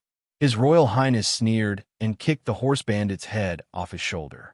The head rolled far away with blood and finally stopped at Xiaochang's feet. Xiaochang's eyes widened. His eyes were bloodshot. He didn't look at the head at his feet. He only stared at the young disciple of the general's residence. 3 out of the 5 had died. Song Jiao was still rather calm, but he didn't have the confident bearing he had before. He said bitterly, Young Master Su, since you're already an immortal who has stepped into the Vajra realm, why bother with ants like us? As long as young Master Su is willing to let Song Jiao go, I'm willing to kill Xiaochang myself. Song Jiao will also bring some men to check the belongings of the 3 people on the ground and hand them over to young Master. In the future, Song Jiao and his descendants will set up a memorial tablet in young Master Su's honor. Incense will continue to burn. The sword in Xiaochang's hand trembled. He cursed, Song Jiao, you're worse than a pig or a dog. Song Jiao completely ignored Xiaochang's curses. He only carefully bent his waist and faced the young devil of unknown origin. Seeing the expressionless face of this young master who hadn't even drawn his saber half an inch out of its sheath, he continued, "After Song Jiao kills Xiao Chong, if young Master Su is still not satisfied, Song Jiao can cut off one of my arms to show my sincerity." Su Fengyan smiled and said, "Okay." Then he saw a good show of brothers killing each other. After the time it took to burn a stick of incense, Xiao Chong, who had left his sword and reached perfection, fell into a pool of blood, dying. Song Jiao, who had always given people the impression of focusing on scheming and rarely fighting, was actually an expert close to the second rank with a flexible sword at his waist. It seemed that a weak scholar who could make a name for himself could still make a pure martial artist look at him in a different light if he really practiced martial arts. However, Song Jiao didn't have it easy either. His body was covered with cuts and bruises, and his scholar's green robe was badly torn. He sat cross-legged, looking battered and exhausted. Su Fengyan approached Deputy Gang Leader Xiao, who was panting more than he was inhaling. He squatted down and said with a chuckle, "How does it feel to fight with a brother you've known for many years and die in the hands of your brother? I know you have a very promising son, and I also know that you betrayed the Fish Dragon Gang this time in order to help Xiao Ling. Don't worry. I'll give this boy a chance. I'll send him a secret letter using your tone and handwriting. If he's not tempted and doesn't want to be the leader of the Fish Dragon Gang, you could just be like Wang Dashi's father and die for the Fish Dragon Gang. Xiao Ling won't suffer much for the rest of his life. If he's tempted." The answer was obvious. How could Xiao Chong not know his son's temperament? He couldn't speak, but blood gushed out of his mouth. Obviously, he was extremely angry, but unfortunately, he didn't have the spirit to be angry. Su Fengyan pointed to the top of his head, and then said flatly, "I know you want to say that I'm unreasonable, but why should I reason with a person like you?" Xiao Chong died with his eyes wide open. As for whether this old swordsman, who should have been able to enjoy the hard-earned glory and wealth, other than anger, no one knew. Seeing Su Fengyan stand up and turn around, Song Jiao wiped the blood from the corner of his mouth and said with a smile, "Young master, please let me say a few more words. I know I'm going to die, but instead of being easily killed by you, it's better to show off what I've learned in my life.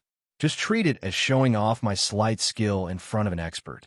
The reason why I didn't even want to send a letter to the 36 horsemen is because I'm afraid that these brothers who have followed me will die in vain.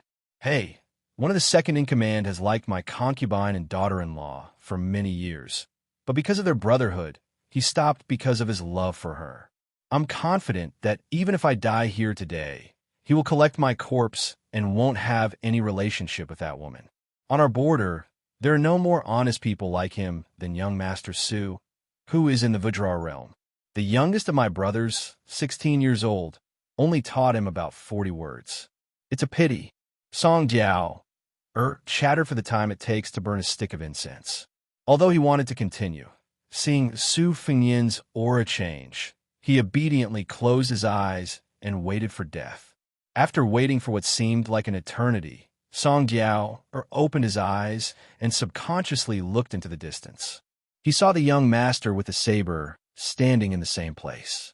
The next moment, Song Jiao, who had been at the gates of hell, was completely stiff and cold.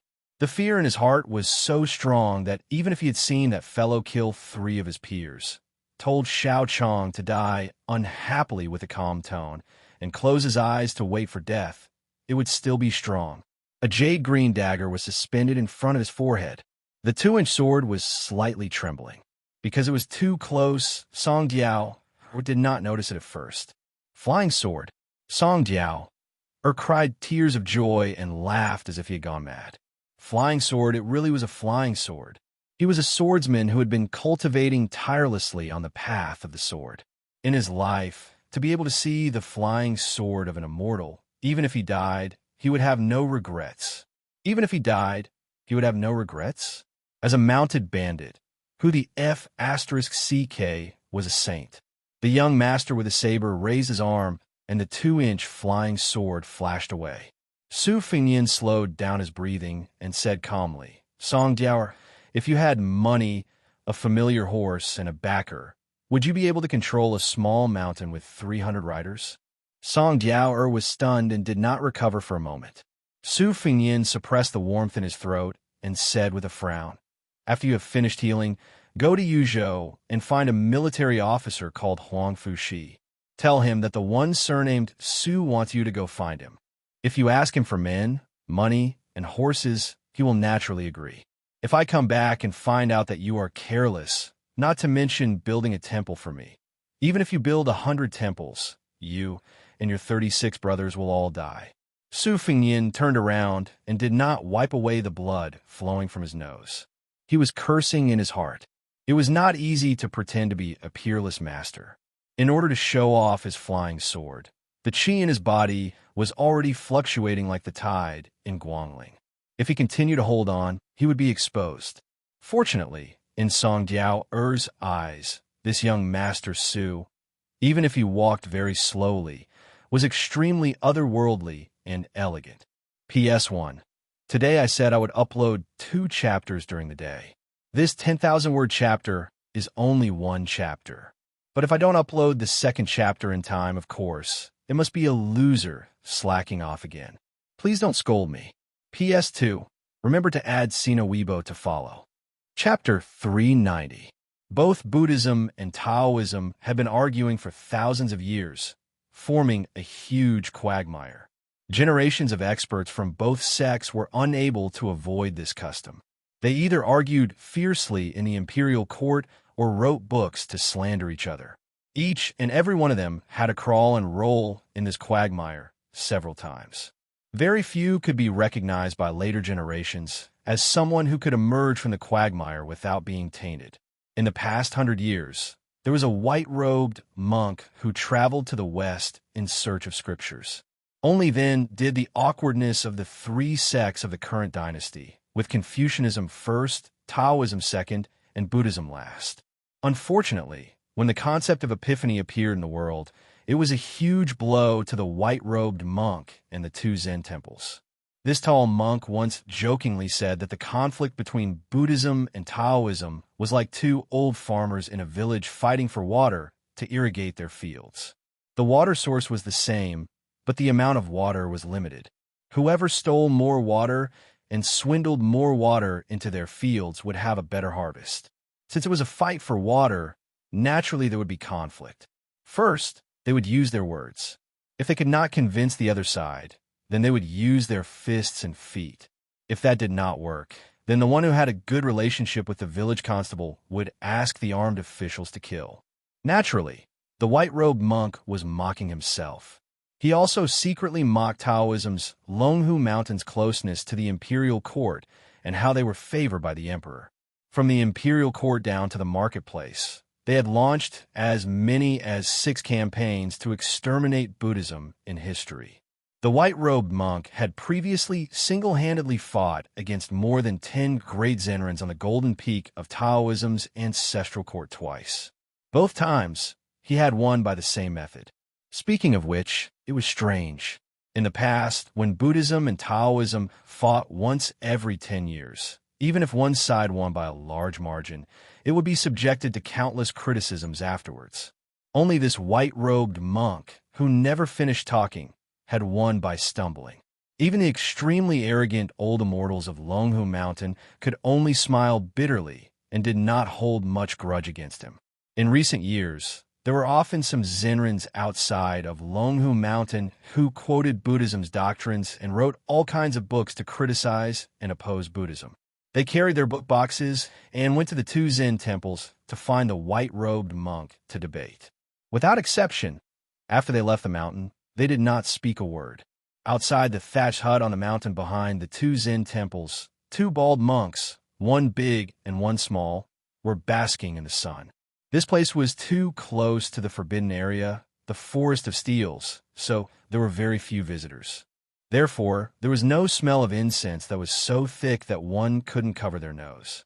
Behind the thatched hut was a vegetable garden and chicken coop. In front of the hut were 2 peach trees, both young.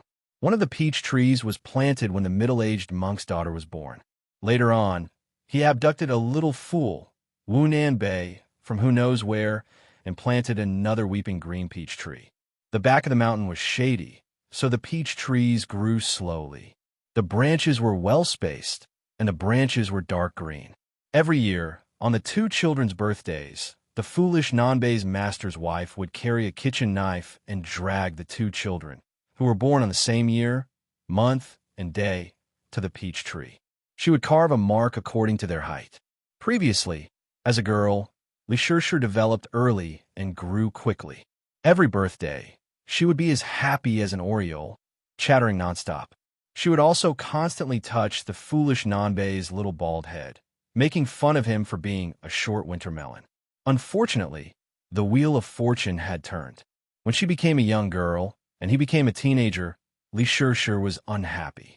Now that Wu Nanbei was taller than her, this made Xianxia somewhat depressed. In the future, if the foolish Nanbei grew as tall as her father, wouldn't she have to stand on tiptoe to touch his head? The little monk didn't need to explain the scriptures today, and tomorrow he would replace his master to go to the Lotus Golden Peak of Mount Longhu. The little monk was a young preaching monk who could convince people with reason at the two Zen temples, so he didn't seem to have stage fright. He only asked gloomily, "Master, tomorrow I'm going to Mount Longhu to quarrel with them. Why is there a Taoist priest coming up the mountain to talk to you?" The white-robed monk was lying on a wrought-tan chair, stroking his bald head. He caught a glimpse of his wife walking out of the thatched hut to wash clothes. He said firmly, "Everyone on the mountain knows that your master's wife is good at cooking, so they're here to freeload." The little monk was really stupid. He said honestly, Then master, why did you say behind your master's wife's back that you put too much salt in that plate of spring garlic chives and asked me for water to drink? I thought the saltiness was just right. However, these Taoist priests are too insatiable. Although they are guests, master and master's wife have already cooked a table full of food, and they've already eaten. They still want to quarrel with you, master. When they can't win the argument, they make a scene. Fine, master, you're too noisy, so you lead them to the back of the hut and let them use their fists to reason with you. After that, they scolded master and even hit master. In the end, master's wife still has to put on a smiling face and say that we're in the wrong. What a pity. The white-robed monk's shoulder was fiercely pinched by the woman. Invincible Vajra? The bald uncle frowned with a pitiful expression. When his wife walked away with a cold snort, he gently patted his stupid disciple's head and glared at him. He didn't reprimand the little monk for not having good eyesight. The stupid Nanbei scratched his head. Just like what Dongfang Yin said, he was very slippery, like a wooden fish. The little monk sighed and said, "Master, can I do it or not? When we lose the argument, what if the old abbot doesn't even give us the copper coins? Master's wife will definitely blame me." The most mischievous middle-aged monk said irresponsibly, "If the old abbot says you can do it, what do you say?" The little monk was a little hesitant. I don't think I can do it." Half a year ago, the foreign monk who came from India said that he wanted to build a temple and preach. The old abbot agreed without hesitation. This made Abbot Huixien and the others who had been eyeing that piece of land for many years very angry. Also, a month ago, Master's Uncle Fallon said that she wanted to renounce the secular world and stop being a monk. She wanted to go down the mountain to be a butcher who drinks wine and eats meat. The old abbot just smiled and said that he could do it. Also, 2 days ago, junior brother Yongfa, who was only 8 years old, ran to the old abbot's meditation room and said that if he didn't give him any candy, he would pee there. The old abbot still agreed. The white-robed monk said lightly and asked, "Dongfang Yin said you could do it. Then can you do it?" Kuai Nanbei's eyes suddenly lit up. He grinned and said, "I think I can." The white-robed monk said unhappily, "Then why are you nagging? Go and see how Dongfang Yin is doing. I've helped you pack your luggage. Even my daughter has never treated me like this. Seeing you makes me annoyed. Go, go, go." The little monk muttered, "Master, you're not going down the mountain for a long journey." Seeing his master's glare, the stupid Nanbei hurriedly got up from the small stool and ran towards the simple and crude thatched cottage. As he ran, the 2 wide sleeves of his kasaya, which had been cleaned by his master's wife, fluttered slowly, not stirring up any dust. The white-robed monk closed his eyes and said lazily, "Master has walked tens of thousands of miles in one trip. He has walked all the way for a lifetime." There were 3 rooms in the thatched cottage. Kuai Nanbei's room was right next to Li Dongfeng Yan's. In the cottage, there was only a bed, a table, a stool, and a lamp. There were also a few Buddhist scriptures on the table. There was not much else. This was in stark contrast to the messy pots and pans in the master's and the master's wife's rooms. Li Dongfeng Yin sat on the narrow wooden bed where Kuai Nanbei's quilt was neatly folded. She was tossing and turning a simple hemp-woven bag. In fact, there were only a few changes of clothes, but she stuffed some copper coins and broken silver coins that she had asked from her mother. Half of it was for Kuai Nanbei to buy Buddhist scriptures, and the rest was for him to go down the mountain to buy some cheap rouge, face powder, novels, and small carved makeup boxes. She was worried that the silver coins were not enough to spend. She frowned, and her expression was exactly the same as her father's. Wu Nanbei saw this and did not say anything. He was just secretly happy. "Kuai Nanbei, this red sandalwood prayer beads was given to me by Su Fengyan. Take it." He said that in Jianghu, you have to pay attention to style. Otherwise, many people will look down on you. I already said that I'm lending it to you, not giving it to you. Master will not be happy if he sees it.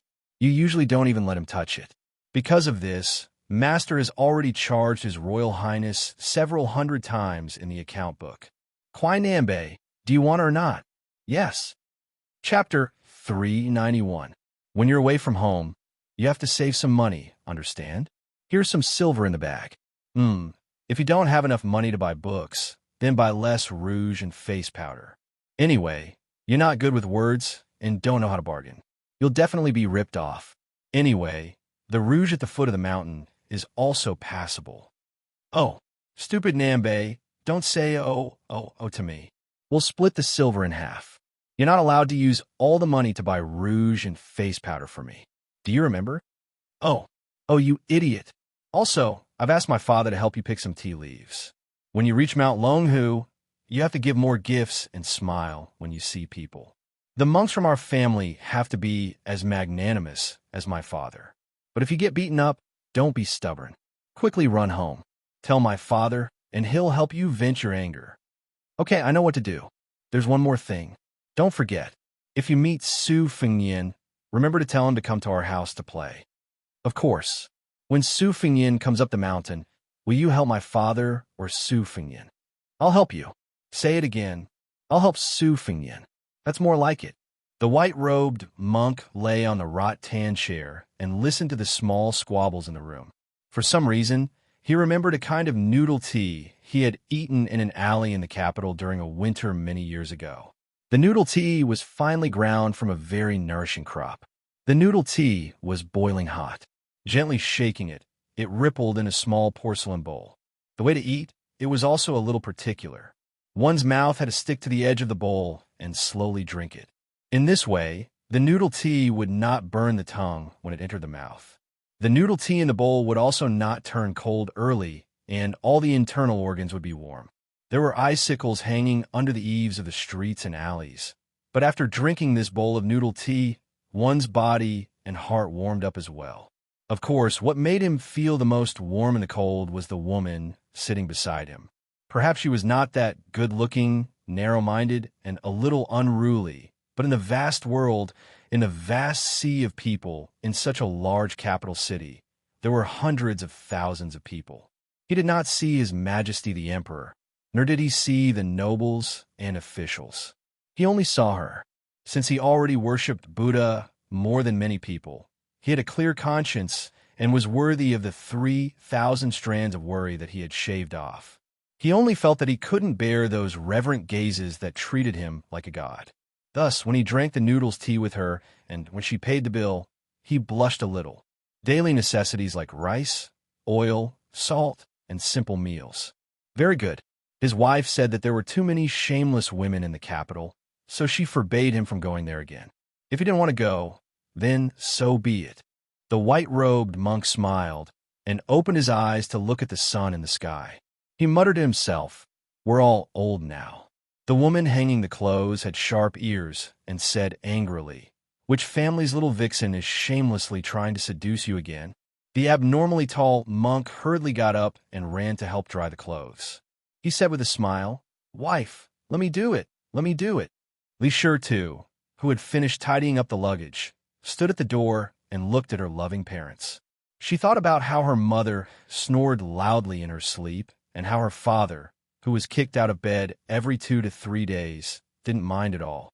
The little girl suddenly felt a little sad. Would Su Fengyin like a girl like her? The little girl's eyes reddened, and the corner of her mouth was full of girlish sorrow. "Stupid Nanbei, I know you won't be able to meet Su Fengyin when you go down the mountain." The little monk panicked.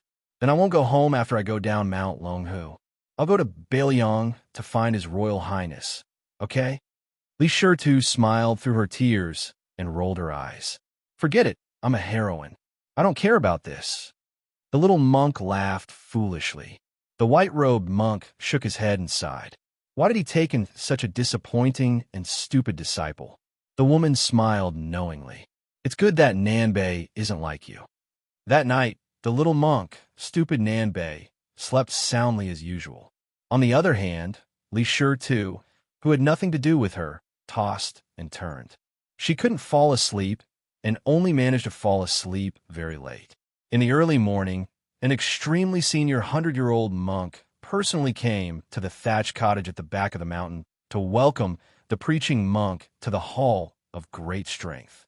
The old abbot with snow-white hair and beard led the way. Some of the old fellows in the temple who were in closed-door training also came out. There were at least 300 to 400 big bald heads in Xianxias gathered in the square, not to mention the many little bald novice monks hiding in the distance to join in the fun. It was a grand occasion that only happened once in 10 years. If Li Shi too saw this scene, she would roll her eyes. When she was young, she liked to count how many bald heads there were while listening to the monks chanting sutras. However, counting the days and months of the year was not an interesting thing. Fortunately, Li Shi too slept late and did not get up yet. The white-robed monk and the little monk, Wu Nanbei, did not dare to wake her up. This girl who dreamed of becoming a heroine had a bad temper when she woke up. Even the little monk's master's wife did not dare to touch her, let alone their family of 4 who had the least status in Jianghu. Moreover, Wu Nanbei was afraid that he would not be able to bear it and would be laughed at or angry if Li Shi too saw it. The sea of people automatically separated.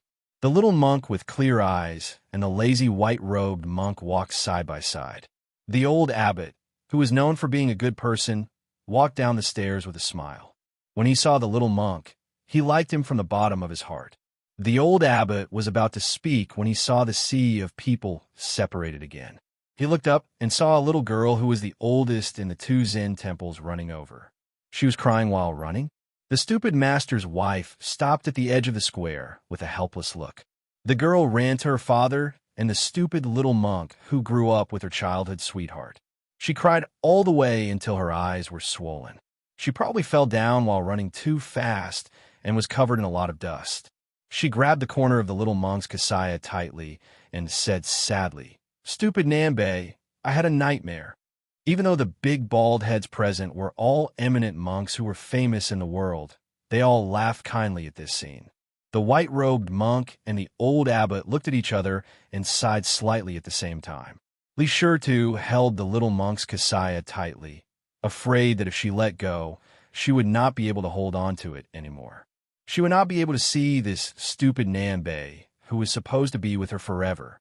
She was heartbroken and choked with sobs. "I dreamed that you died and became Buddha. You said you were going to the West and would not talk to me anymore. I called you Wu Nanbei. I said I would not call you stupid Nanbei. I even told you to call me Li Zi and Li Shi too, but you ignored me and still left. Nanbei, I dreamed that you were standing in front of Bailiang. I was standing on the city wall and could only look at you. In front of you were a dense horde of terrifying cavalry. I don't know how many hundreds of thousands there were. But you said the world is so big, allow me to erect a benevolent monument in front of Bailiang." Then those bad people shot arrows together. They did not charge, but just poured arrows on your head. You were bleeding first, and your entire Xianxia was red. Then you sat down and lowered your head to recite sutras. Your blood turned golden. Then you became a Buddha. Father said that this is what a bodhisattva looks like. After you became a Buddha, you refused to see me anymore. Stupid Nambe, I don't want rouge and powder anymore. Don't die, okay? The girl spoke intermittently with tears streaming down her face. The little monk who was reciting sutras with the old monks was like a fairy scattering flowers and nodding his head. He probably felt sorry for Li Shi too and started crying as well. All the monks in the square were horrified. They were shocked beyond words. The old abbot narrowed his eyes and gently looked at the white-robed monk. The latter smiled and said, "It's okay. My disciple won't go to Mount Longhu. I'll go. Master, is that okay?" The old abbot smiled. It should have been reasonable, but this time he nodded unexpectedly and said, "Okay." The little monk clumsily straightened his kasaya and put his palms together. He faced the old abbot with the plaque of the Hall of Great Strength behind him and lowered his head and said softly, "If I can really become Buddha, I don't want to become Buddha anymore." Chapter 392. In the trade between Beimeng and Beiliang, the proportion of tea bought by horses was very high. Most of the tea was coarse and was used to adjust the diet. However, over time, several ancient tea horse roads were gradually built to transport good tea, such as Longjing Biluo de Hongpo. The period before the reign and before the Ming Dynasty was especially busy. There was an endless stream of merchants and peddlers on the tea ceremony. As a larger border town in the south of Beimeng, Leisheng was close to the water. In addition, there were several good springs with good water quality in the city. Among them, the Sparrow Tongue Spring was ranked as one of the 72 best springs in the world. There was a small tea house near the Silver Ingot Bridge in the northeast corner of the city. It did not have a signboard, but a bamboo birdcage hung at the door with a parrot in green clothes and a red beak inside. It was said that parrots imitated people's words, but this silly parrot politely called out, "Eunuch, eunuch," whenever it saw a customer. Wasn't this asking for a scolding or a beating? It was really annoying. In addition, the tea house was simple and crude, and the tea they sold was not of the best quality. It was just a cup of tea passed down from the old Western shoe. The way to eat, it was vulgar, and the tea leaves were also ordinary. The owner was a somewhat scholarly old man with completely white hair, but his face was a middle-aged man, with his cold and distant temperament. How could he attract regular customers? The only waiter in the tea house was a young man with a decent appearance. He carried a wooden sword all day long. Occasionally, he would catch unfamiliar customers who entered the small tea house without knowing the reason. He would work hard to serve them enthusiastically. However, if he used too much strength, those customers would be annoyed. After paying for the tea, they did not plan to come again. The business of the small tea house was getting more and more deserted. Fortunately, the rent was not expensive and the capital was not much. The tea house could barely support itself. In the twilight, the old man sat down and tuned the strings of a python skin eru. Previously, a customer who came to the tea house wanted to buy it for 80 taels of silver. No matter how the young waiter instigated him, saying that he could open a bigger tea house with 80 taels of silver, it was a pity that the old man did not sell it. This made the young waiter so angry that he almost killed the parrot and ate its meat. At this moment, he made himself a bowl of onion noodles with egg and buried his head in the noodles at the table next to him. He said vaguely, "Old Huang, if this continues, our tea house will lose money. I know you are not short of money, but my brother used to say that when you are in Jianghu, it is one thing to be extravagant, but since you're doing business with others, you must not lose money.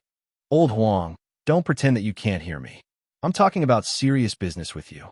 If you continue to pretend to be deaf, I'll really get angry with you." The cold old man glanced at the young man with the sword and said sarcastically, "Young one, aren't you just thinking about making money so that you can change the tea house into tea house? When the time comes, you'll have a reason to ask me to hire 2 delicate girls to help you. Have you gone crazy thinking about women? I still have a few strings of money here. I can't go to the big brothels, but it's more than enough to find some good-looking prostitutes. Unfortunately, private prostitutes can't be compared to official prostitutes. I can't give you a F***king red packet." The young man with the surname slammed the big bowl on the table and said angrily, "Old Huang, what are you talking about? Am I that kind of person?" The old man smiled playfully. "Young man, you've grown up. You dare to slam the table in front of me. Believe it or not, I'll throw you into the palace of Beimang and let that old woman have a change of taste." The ugly swordsman with goosebumps smiled flatteringly.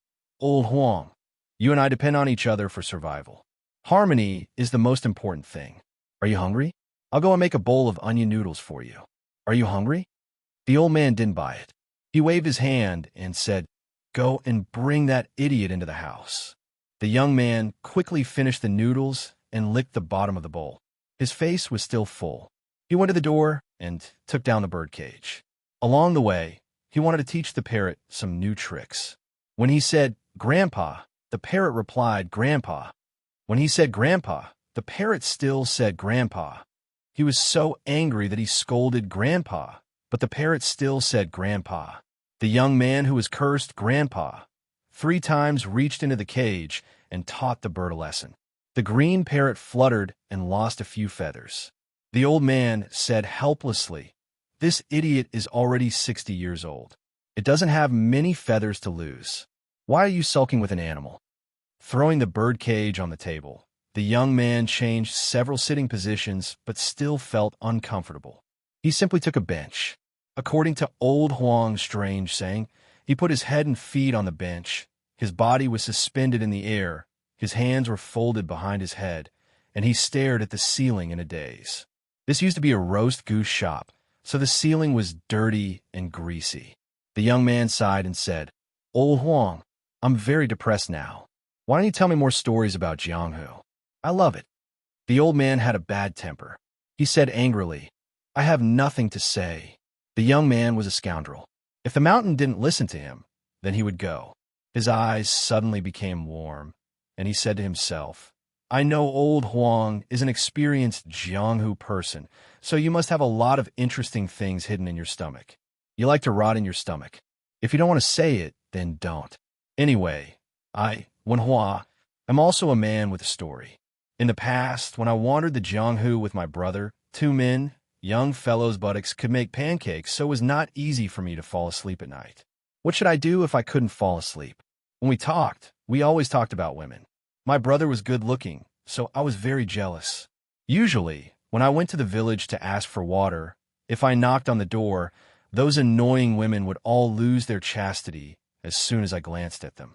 Don't talk about giving water. They would close the door as soon as they opened it. Hey, when young Su went, he was like a wolf or a tiger, pulling and pulling. Don't talk about giving water. They even wanted to give him their bodies. This matter can't be blamed on young Su. Every time I saw a pretty young woman, I would tell him.